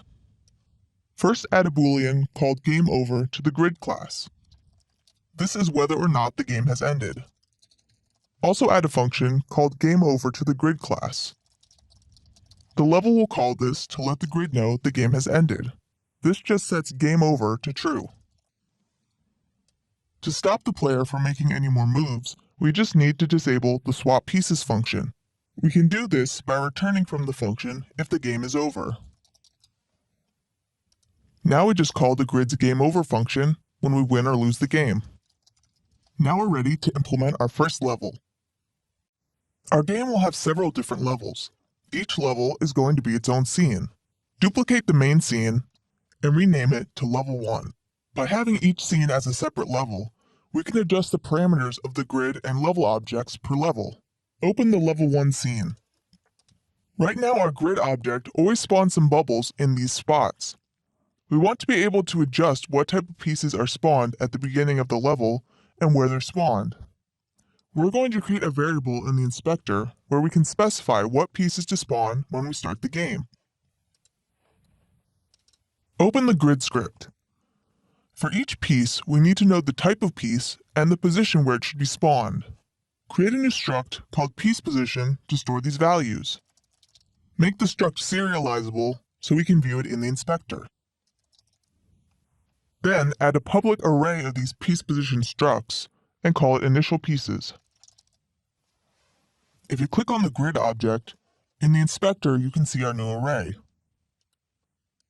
Add a few bubble pieces in different positions and hit play.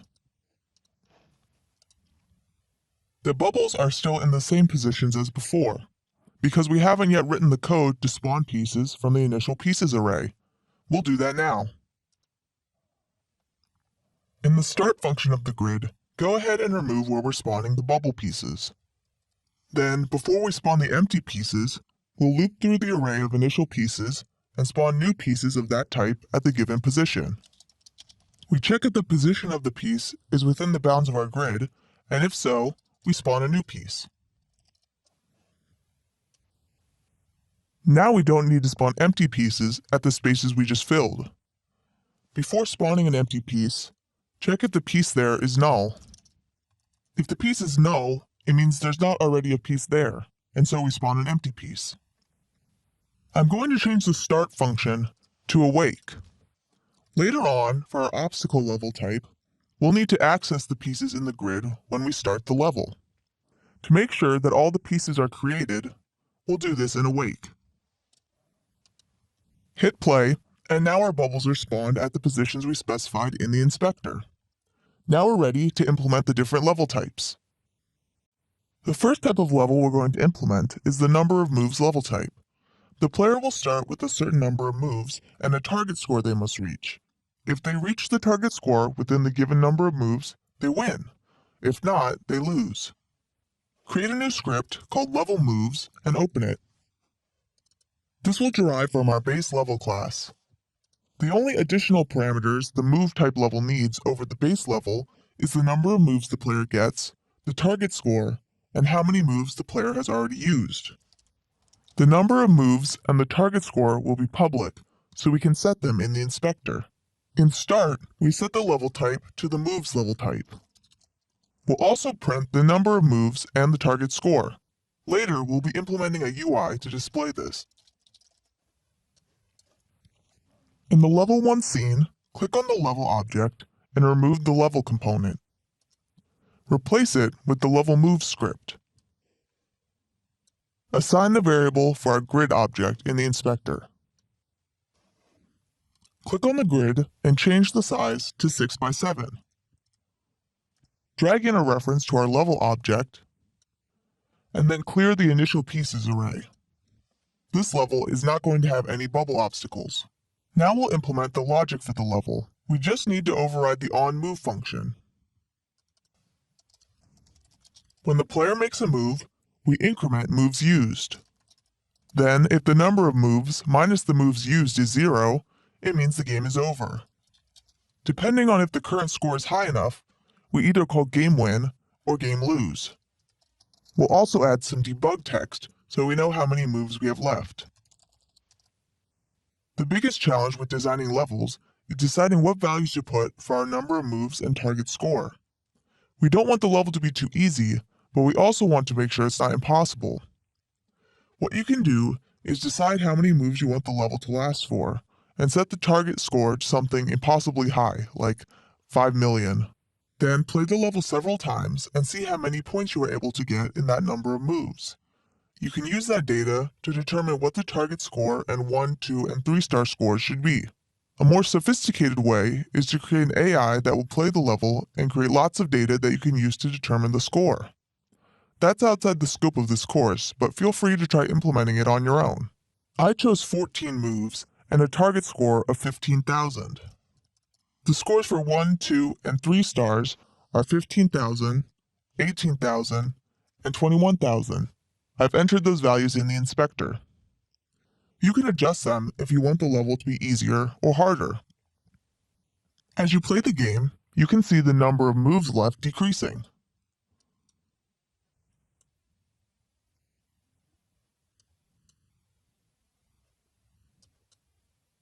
When it reaches 0, you either win or lose the game.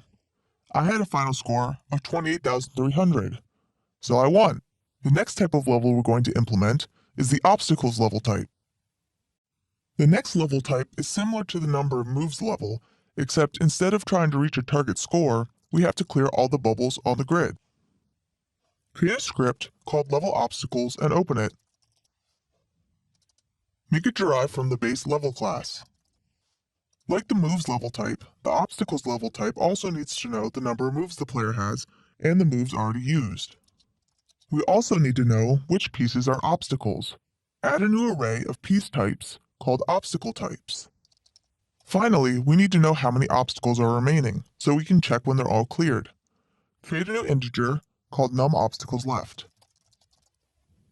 In start, we set the level type to the obstacle level type. We then need to count how many obstacles are in the grid. To do that, we need to add a function to the grid class.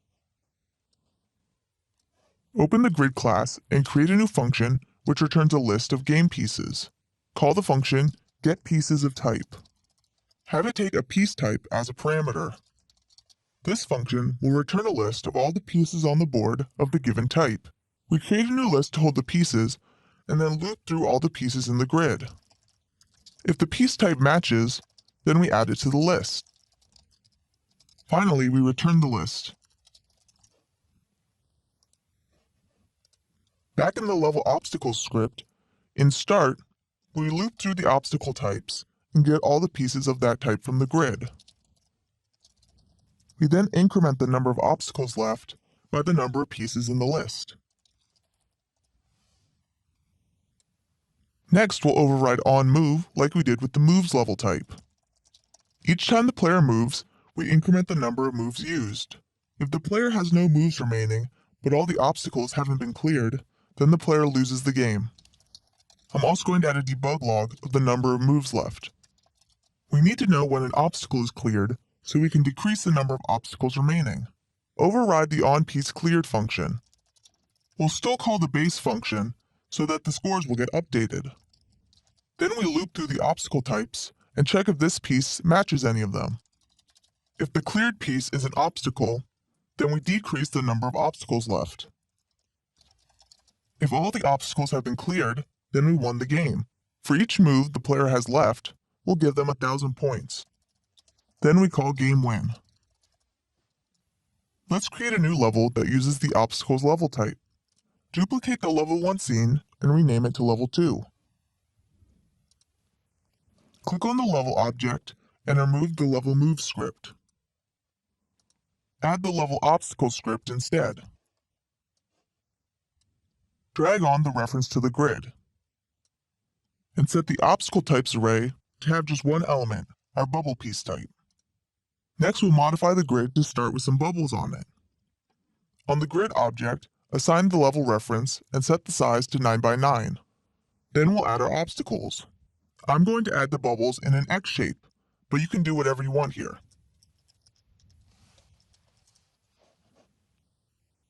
For my level, I think 10 moves is an appropriate number. The star scores will be 25,000, 27,000, and 30,000. I'm going to set these values in the inspector for the level class. Try the level out and see what you think. You can make the level easier or harder by changing the number of obstacles and where they are, or by adjusting the number of moves. Try making a few different obstacle levels. Now all that's left is our final level type, the timer level. The last type of level is the timer level. I'm going to make a new script called level timer. Like the other level types, this will derive from the base level class. The timer level needs to know how much time the player has in seconds and what the target score is. I'm also adding a variable called timer, which is how long the game has been running for. The level type is levelType.timer, and I'm just going to add some debug text to tell the player how much time they get and the target score they need to reach. In update, we'll update the timer. If we run out of time, then we check if we reached the target score. If we did, we won the game. If we didn't, we lost the game. Duplicate the level 2 scene to create level 3. This will be our timer level. Replace the level obstacles component with the level timer script we just made. Drag in the reference to the grid. I'm going to give the player 90 seconds to reach a target score of 50,000. The star scores will be 50,000 for 1 star, 65,000 for 2 stars, and 75,000 for 3. On the grid object, drag in a reference to the level object, and then clear the initial pieces array. This level won't have any bubbles on it. Set the dimensions to 8 by 8. Play through the level and try to reach the target score in 90 seconds. In the console, you can see that I won the game, but it's calling game win over and over again. That's because even after the game ends, the timer keeps counting down. We need to add another variable called timeout, which will let us know when the game has ended. We'll only decrease the timer if the game hasn't ended yet. That finishes up all the different level types. Next, we'll be implementing the user interface. The HUD, or heads-up display, will let the player know important information while they're playing the game. For our game, this will be things like the number of moves left, the target score, and the player's current score. You can find all the assets for the user interface in Textures UI. Open the Level 1 scene. Create a new UI image by going to Game Object, UI, Image. You'll have to zoom out a lot to see the UI canvas. The canvas is the thing that draws our UI. In the inspector, set the UI scale mode to scale with screen size. This way, our UI won't get cut off even on smaller screens. Set the reference resolution to 1920 by 1080. This is the resolution I used when I generated the UI assets. Our HUD will have 3 elements: the remaining moves or time, depending on the level type, the player's current score and how many stars they have, and the target score or number of obstacles left, again depending on the level type. We'll start with the number of moves or time remaining. You don't have to use the exact same values for your UI as I'm using. Just move things around until you get it how you like. I'm going to create an empty child under the canvas. Make sure it's under the canvas object and rename it to remaining moves/time. Make the image a child of this game object and rename it to remaining BG. This will be the background for this element. In the inspector, change the sprite on the image to our small rectangle. In the bottom here, you can see the native resolution of the texture. Start by setting the width and height of the transform to this size. You can always scale this down later, but we want to make sure that the proportions are correct. Anchor this to the top left. This means our position will be relative to the top left corner of the screen. Move the image around and resize it until you get it how you like. Next, we're going to create a text object. Make it a child of the remaining move/time object. Rename this to remaining_text.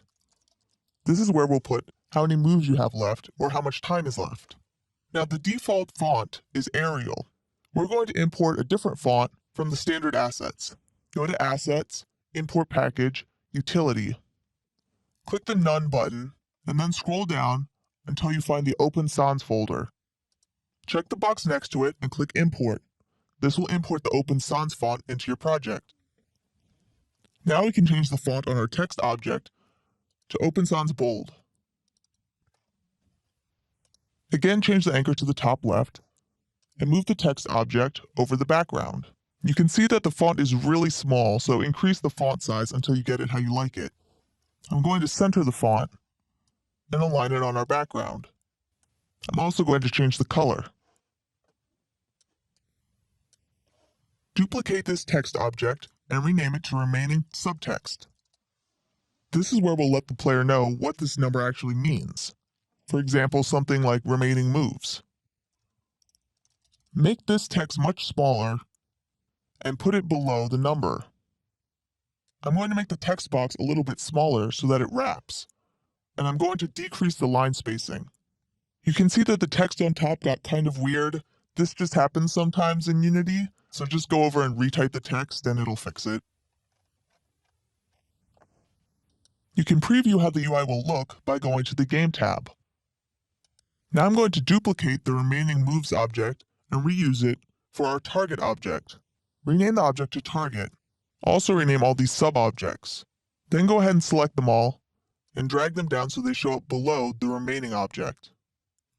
I'm going to update the subtext to something like target score. Finally, we'll create our score object.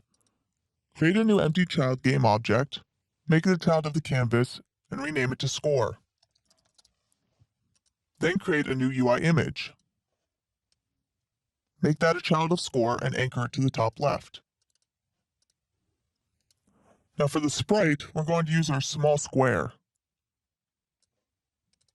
Again, set the width and height to the image size.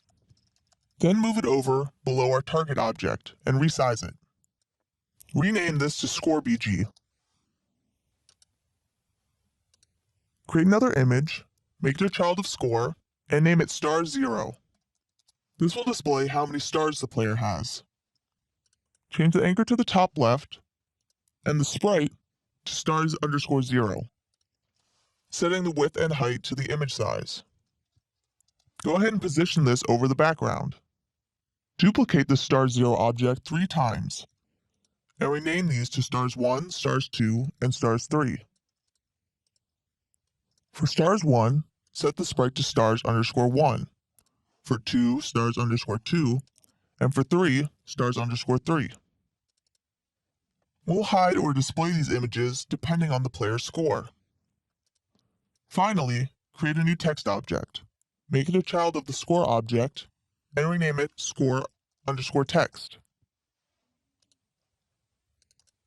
Anchor it to the top left and change the font to Open Sans Bold. Position it over the background and adjust the font size.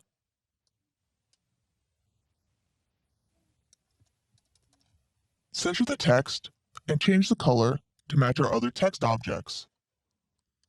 I'm going to check the best fit box. This will scale the text so that it fits within the box. That way, if a player has a really high score, it won't run outside the dimensions of the text box. I'm going to set the max size to 115 and the min size to 80. This means it will automatically scale the font to somewhere between 80 and 115 so that it best fits inside the box. This gray box is the bounds of the canvas. You can see that our score element goes outside of this a little bit. So I'm just going to rescale everything so that it all fits. Next, we'll create a script to update the HUD. Now that we've created all the UI elements for our HUD, we need to update the values to match the game. We'll create a script with functions that will update our UI elements. Create a new script called HUD. First, we'll add a variable to store a reference to the level. Then we'll add variables to store references to all of the UI elements that need to get updated.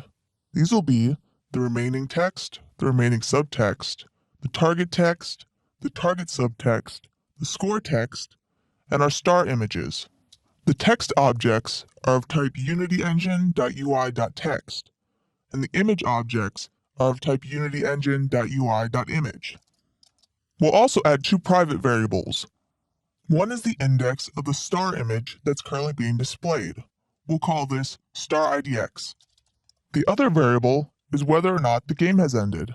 We'll need this later to display a game over screen. In the editor, rename the canvas object to GameUICanvas.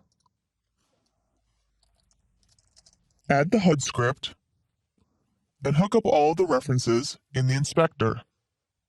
When you're done, your HUD component should look like this. Since we'll be using this UI for each level, we'll create a prefab out of it that we can add to all the levels. Drag the GameUICanvas object into the prefabs folder. Save the scene and then open the scene for level 2. In each of the level scenes, drag in the GameUICanvas prefab. Also add a UI event system by going to GameUI Event System. The only thing you'll need to update on the HUD for each level is the level reference. Repeat these same steps for each of your level scenes. Now that we've added the HUD to each level scene and we've got our HUD script set up, we're going to add some functions to update the UI elements. Now we're going to add some functions to our HUD script to update the UI elements. Open the HUD script. First, we'll fill out the start function. At the start of the game, all we need to do is disable the star images. We loop through all the star images and check that the index is equal to the current star index. This starts at 0, so when the game starts, only the 0 star image will be visible. Next, we'll create a function to set the player's score. We'll call it setScore, and it will take an integer. We set the score text to the score passed in, converted to a string. We have to convert it from an integer to a string because the text parameter expects a string. Next, we have to calculate which star image should be visible. By default, we showed the 0 star image. If the score is greater than the score needed for 1 star, but less than the score for 2 star, we show the 1 star image. We do the same for the 2 and 3 star images, checking if the score is within the score range. We loop through the star image array and only enable the star that's at the same index we calculated earlier, visible star. We disable all of the other star images. Then we store the index of the visible star in star_idx. Now that we've written the function to update the score, let's write functions to update the target text and the remaining text. setTarget takes an integer and simply sets the value of the target text to that integer converted to a string. For setRemaining, we're going to write two functions, one that takes an integer and one that takes a string. This is to accommodate our different level types. For the moves and obstacle level types, they'll want to pass in an integer, but for the timer level type, we'll want to pass in a string, which is the formatted time. Both of these functions do the same thing. They set the remaining text to the value passed in. The only difference is that the function which takes an integer has to convert it to a string. The last function we need is one that updates our subtext objects depending on the level type. I'm going to call it setLevelType, and it will take a level type object. Depending on the level type, we'll set the remaining subtext and the target subtext accordingly. For the moves level type, the remaining subtext is moves remaining, and the target subtext is the target score. For the obstacle level type, the remaining subtext is moves remaining, and the target subtext is bubbles remaining, since we're trying to clear all the bubbles on the grid. For the timer level type, remaining subtext is time remaining, because we're not limited by number of moves, and the target subtext is target score. The last two functions we'll implement are onGameWin and onGameLose. We'll use these later when we implement a game over screen. For now, they just set isGameOver to true. That's it for our HUD script. We've written all these functions, but right now nothing is calling them. In the next video, we'll modify the level class to update the HUD. Now our level class just needs to call these functions to update the HUD. First, our level needs a reference to the HUD object. Open the level script and add a new variable for the HUD. Open the scene for level 1 and connect to the HUD reference. Do this for all of the level scenes. Then go back to the level script. In the start function of the level class, we'll begin by setting the score. Since the game just started, this will be 0. In game win and game lose, we'll call the appropriate functions on the HUD. Finally, whenever we update the score, we also have to update the HUD. In onPieceCleared, we can replace our debug text with a call to set score. We still need to call the setRemaining, setTarget, and setLevelType functions. Since these are dependent on the level type, we can't call them from the base level class. Instead, we'll call them in the scripts for each of our different level types. We'll start with the moves level type. In start, we'll call all of the functions to update the HUD. We set the level type to our level type, which is levelType.moves. We set the score to our current score, which will be 0 at the start of the game. We then set the target to our target score, and we set remaining to the number of moves remaining, which right now is num_moves. We can then remove the debug text. Then, when the player makes a move, we update the remaining moves on the HUD. Replace the debug text with HUD.setRemaining. Next, we'll call the HUD functions from the obstacles level type script. Open level obstacles, and in start, after we've counted all the obstacles on the grid, we'll update the HUD. Again, we set the level type to our level type, which is levelType.obstacle. We set the score to the current score. We set the target to num obstacles left. Right now, this is the number of bubbles that are on the screen. And finally, we set remaining to the number of moves remaining, which is num_moves. We'll also need to update the target text whenever the number of obstacles changes. In onPieceCleared, after we decrement the number of obstacles, update the HUD. Since we're also updating the score in this function, replace the debug text with a call to set score. The last thing we need to do is update the number of remaining moves, just like we did with the moves level type. In onMove, replace the debug text by calling HUD.setRemaining. Just one level type left. Open up Level Timer. In Start, we update the HUD just like we did with the other level types. We set the target to the target score, and we set remaining to the time remaining. We're going to pass in a formatted string so that the time is displayed in minutes and seconds instead of just seconds. To get the number of minutes, we divide time in seconds by 60. And to get the number of seconds remaining, we do time in seconds modulo 60. You can also delete the debug text now. When we update the timer, we also need to update the HUD. Copy the call to set remaining and paste it right below where we update the timer. Replace time in seconds with time in seconds minus timer. This is the time remaining. Now, since we don't want to display a negative value at the end of the match, we're going to use the max function to get the largest value between the time remaining and 0. That way, if the time remaining is negative, it will just display 0. Then, since the max function returns a float, we're just going to cast it to an integer.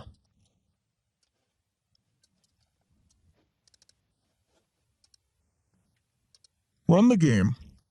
You can see that some of our text isn't showing up. If you have any text that's not showing up, it's probably because the text is going outside the bounds of the text box. Click on the problem text and increase the size of the text box until the text appears. Hit Apply to apply this to the prefab. Since we're using prefabs, this will apply it across all of our levels. Hit play again, and you can see that as we play, the number of moves remaining and our score are updated. Test out each of the different level types and make sure the HUD is working for each of them. In this bubble level, you can see that we're displaying the moves remaining and the number of bubbles remaining. And in the timer level type, we have the time remaining and the target score. Now, since this grid is slightly behind the HUD, I'm going to move it over a little bit.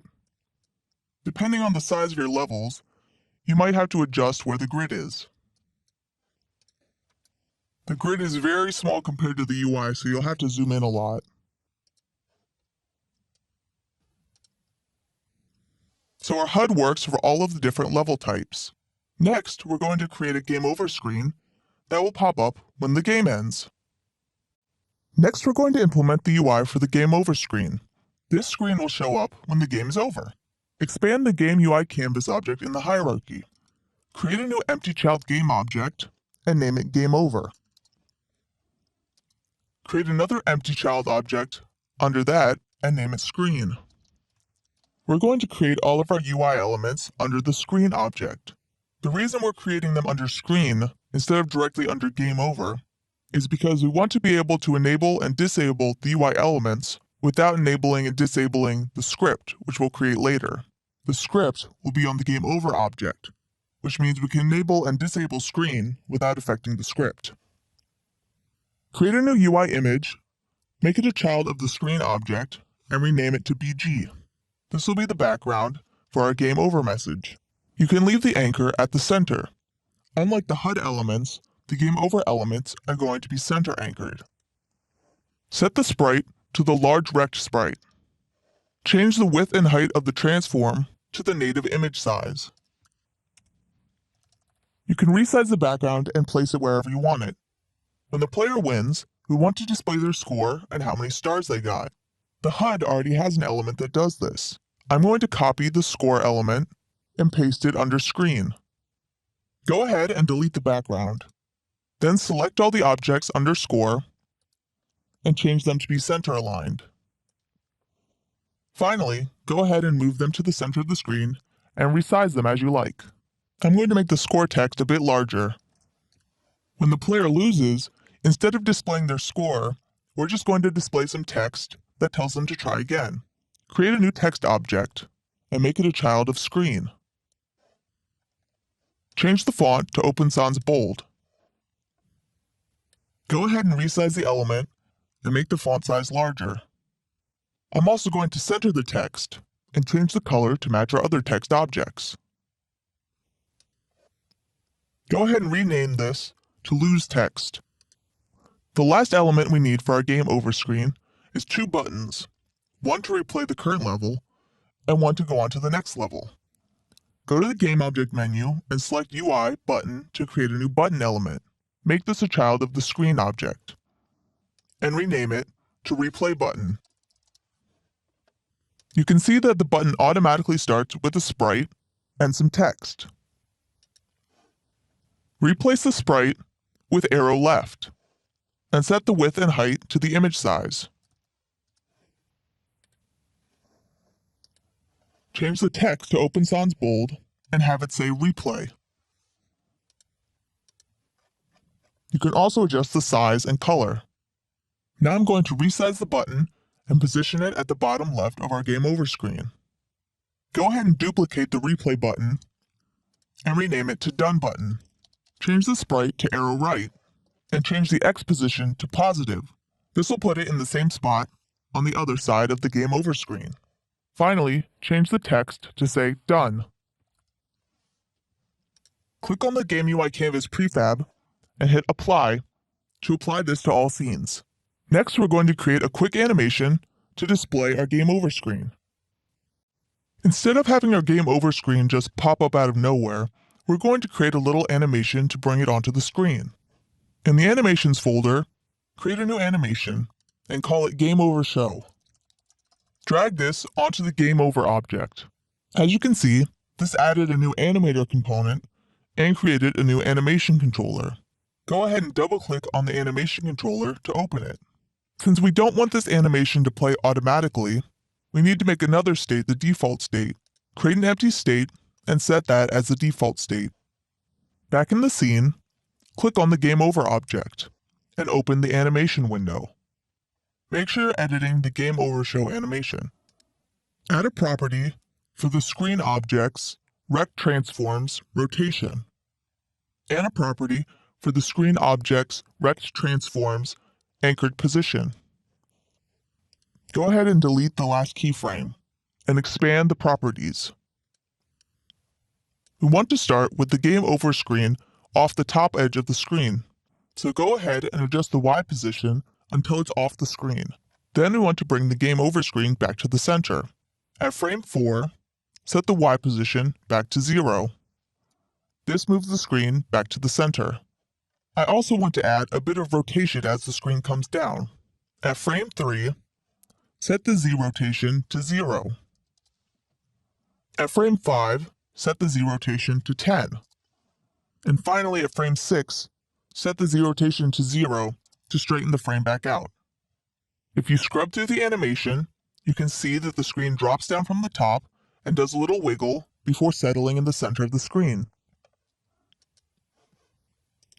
Hit Apply on the prefab to apply this to the UIs across all of our levels. Now we're ready to create a script to control the Game Over screen. Now we're going to create a script to control the Game Over screen. Create a new script and call it Game Over. Drag it onto the Game Over object. We're going to add some variables to store references to all the UI elements we need to change. These will be the screen object, the score object, the lose and score text, and all of the star images. Connect all of these objects in the inspector. When you're done, it should look like this. Back in the Game Over script, we don't want the screen to be visible when we're playing the game, so in Start, we'll deactivate the screen object. We'll also hide all of the star images. We'll re-enable them later. Create a function called showLose, which will be called when we lose the game. When we lose the game, we want to display the Game Over screen, so we set the screen object to active. Then we deactivate the score object, since that should only be visible when we win the game. Then we'll play the show animation we made in the previous video. Now we'll create a function to show the screen when we win the game. Again, we set the screen to active. And we hide the lose text, since that should only be displayed when we lose the game. When we win the game, we want to display the player's score and how many stars they got. So we'll pass those in as parameters to show win. We set the score text to the player's score, and then we hide it. You'll see why in a minute. Then we play the animation to show the screen. We also want to show how many stars the player got, but when we do that, I want to show the stars one at a time. So we'll need to create a coroutine. Create a new coroutine called showWinCoroutine. This will take in how many stars the player got. We'll wait for a moment before displaying any stars.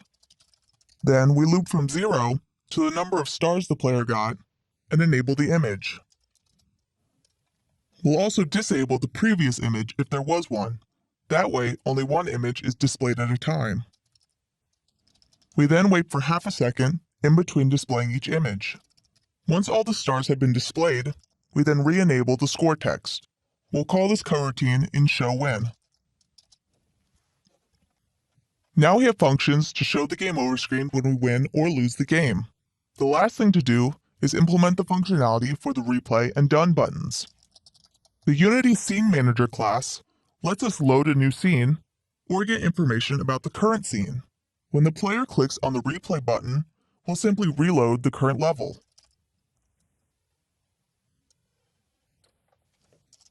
We'll create a function stub for the done button functionality, but we'll implement it later.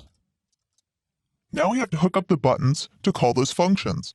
Click on the replay button object, and at the bottom of the button component, under onClick, click the plus sign. Where it says None, drag in the Game Over object, and from the drop-down, select Game Over on replay clicked. When this button is clicked, it will call that function. Do the same thing for the Done button. Have this one call on Done clicked. Hit Apply to apply these changes across all of our levels.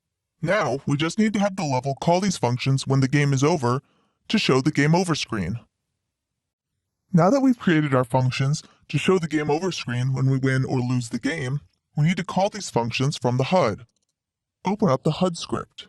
The HUD already knows when we win or lose a game because the level is calling the on-game win and on-game lose functions. This is where we'll show the game over screen. Add a variable to store a reference to the game over screen.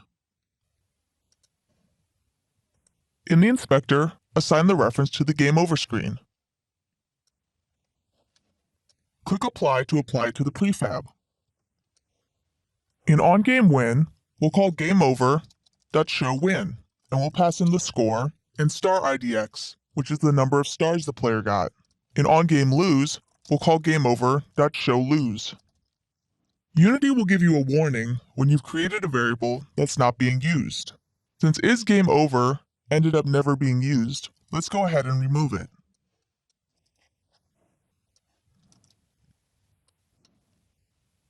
Hit play and finish a game.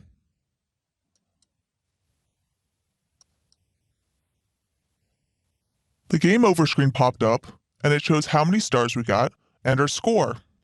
Right now, the game over screen appears as soon as we run out of moves. But at this time, the board might still be refilling and clearing pieces. We should wait until the board is finished filling before we show the game over screen. In the grid class, add a variable called isFilling. This boolean will tell us if the grid is currently filling or not. Then at the start of the fill function, we set isFilling to true. And at the end of the function, we set it back to false. Now when we win or lose a game, we'll have the level wait until the grid is finished filling before letting the UI know. Open the level script. Add a boolean called didWin. This is whether we won or lost the game. In GameWin, remove the call to HUD.onGameWin and the debug text, and set didWin to true. In GameLose, remove the call to HUD.onGameLose and the debug text, and set didWin to false. Now we're going to create a coroutine that will wait until the grid is finished filling. While the grid is filling, we wait. YieldReturn0 waits for 1 frame. Once the grid is done filling, we check if we won or lost. If we won, we call HUD.onGameWin and pass in the current score. If we lost, we call HUD.onGameLose. Now in GameWin and GameLose, we'll call our function to wait for the grid to finish filling. So that our inherited classes can access this function, we need to make it protected. Go ahead and play another game.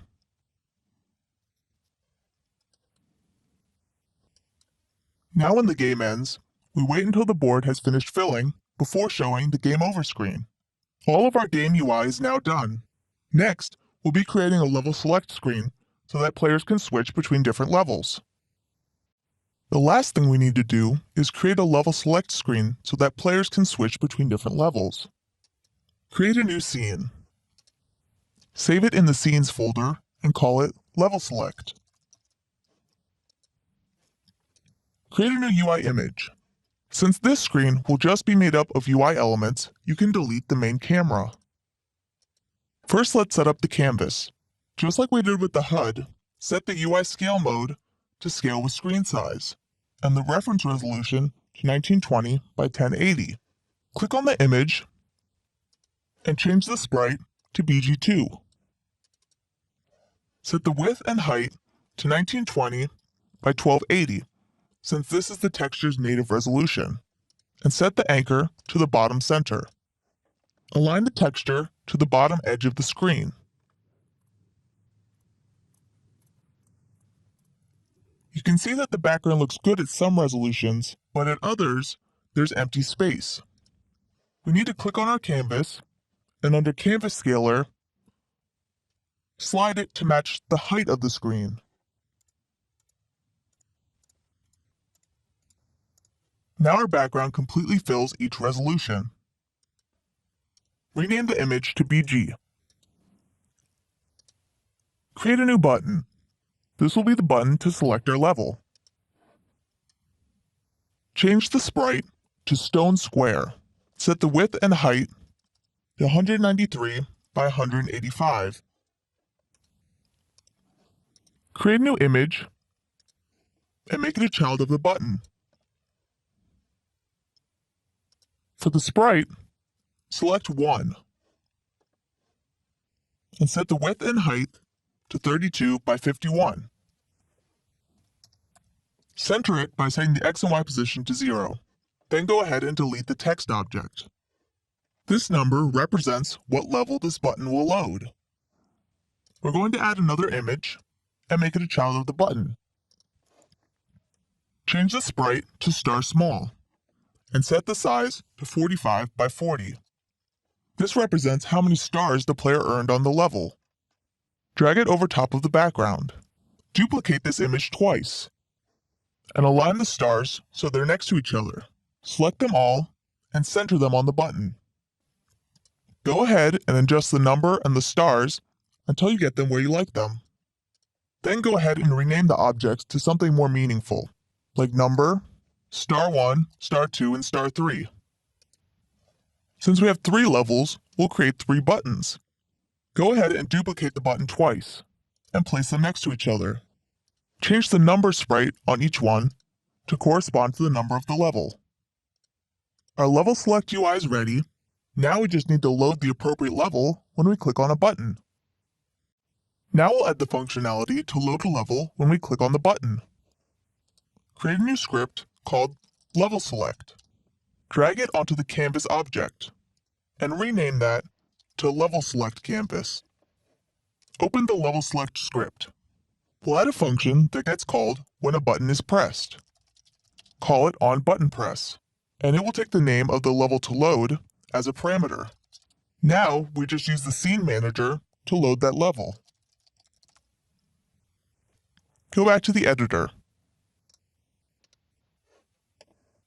Click on a button, and under onClick, click the plus and drag in the level select canvas. From the drop-down, select the level select onButtonPress function. For the string, type in the name of the level you want to load. Since this is the button for level 1, I'll type level 1. Do the same for the other 2 buttons. Hit play and click on a button. You see we get an error that the scene could not be loaded. That's because we haven't added our level scenes to the build settings. Go to File, Build Settings. Drag in the level scenes and the level select scene. Close the build settings and run again. You see that when we clicked on the button, it loaded the level. Now we just need to get back to the level select screen after we finish the level. Open the Game Over script. Remember we added a function stub for when the Done button is clicked. Here, we'll load the level select scene. Hit play and load a level. Finish the game until the Game Over screen shows up.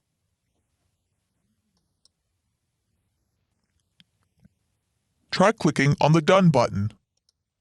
You can see it brings us back to the level select screen, where we can select another level. The final element of the level select screen is the stars. We want to display the highest score the player has achieved for each level. We'll do that next. We want to display the highest number of stars the player has earned on a level in the level select screen. First, we need to store the player's highest score. Open the HUD script. Since we only want to store the score if the player won, we'll store it in on-game win. Star IDX is the number of stars the player got. We'll be storing the score in player prefs. First, we check if the currently stored score is less than the new score. For the key, we'll be using the name of the currently loaded scene. I'm going to set the default value to 0. That means if the player hasn't completed a level yet and there's no score stored, this will return 0. If the new score is greater than the stored score, then we store the new score. Now that we're storing the highest score, we can access it in the level select script. Go ahead and open that up. We'll need references to all of the button objects so that we can show or hide the stars depending on the player's score. We also need to know what player pref key is associated with each button. Create a new struct to hold those values. Mark this as serializable so we can view it in the inspector. And then create an array of these structs. In the editor, click on the Level Select canvas. Assign each of the buttons to the array. And set the player pref key to the appropriate value. Remember, this is the name of the scene for each level. Now in Start, we'll loop through the array of buttons and get the highest score for each one. We'll then show or hide the stars accordingly. We get the score for each level, passing in the player pref key we specified in the inspector. We then loop from 1 to 3 and get each of the stars. We do this by using transform.find, star, and the current index. This will search for a child of the button with that name. If the index of the star is less than or equal to the stored score, it means that the player has achieved this star ranking, and so we enable the star. If this star index is greater than the player's score, it means they haven't yet achieved this star ranking, and so we hide the star.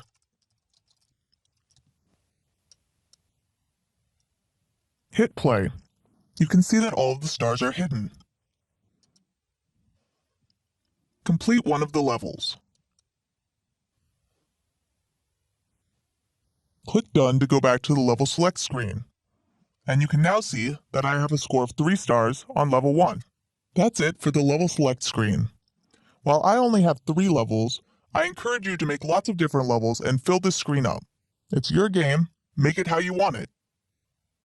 I hope you've enjoyed this course and that you're ready to take your game to the next level.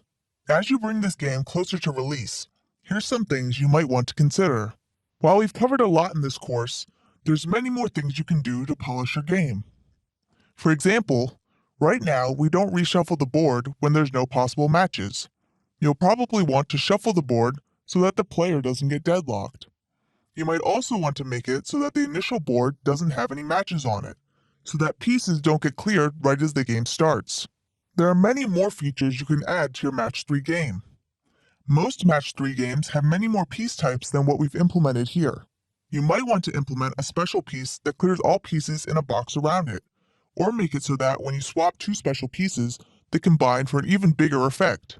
If you're interested in taking this game to mobile platforms, then check out my course, Creating Mobile Games with Unity, which shows you how to prepare a Unity project for release on mobile. If you're interested in doing more 2D work with Unity, there are several courses specifically tailored to that. You might want to check out Unity 5 2D Optimizing Graphics, Unity 5 2D Generate Procedural Terrain, or Advanced Unity 2D Sprite Palette Swapping. If you want to learn more about scripting in Unity, try my other course, Script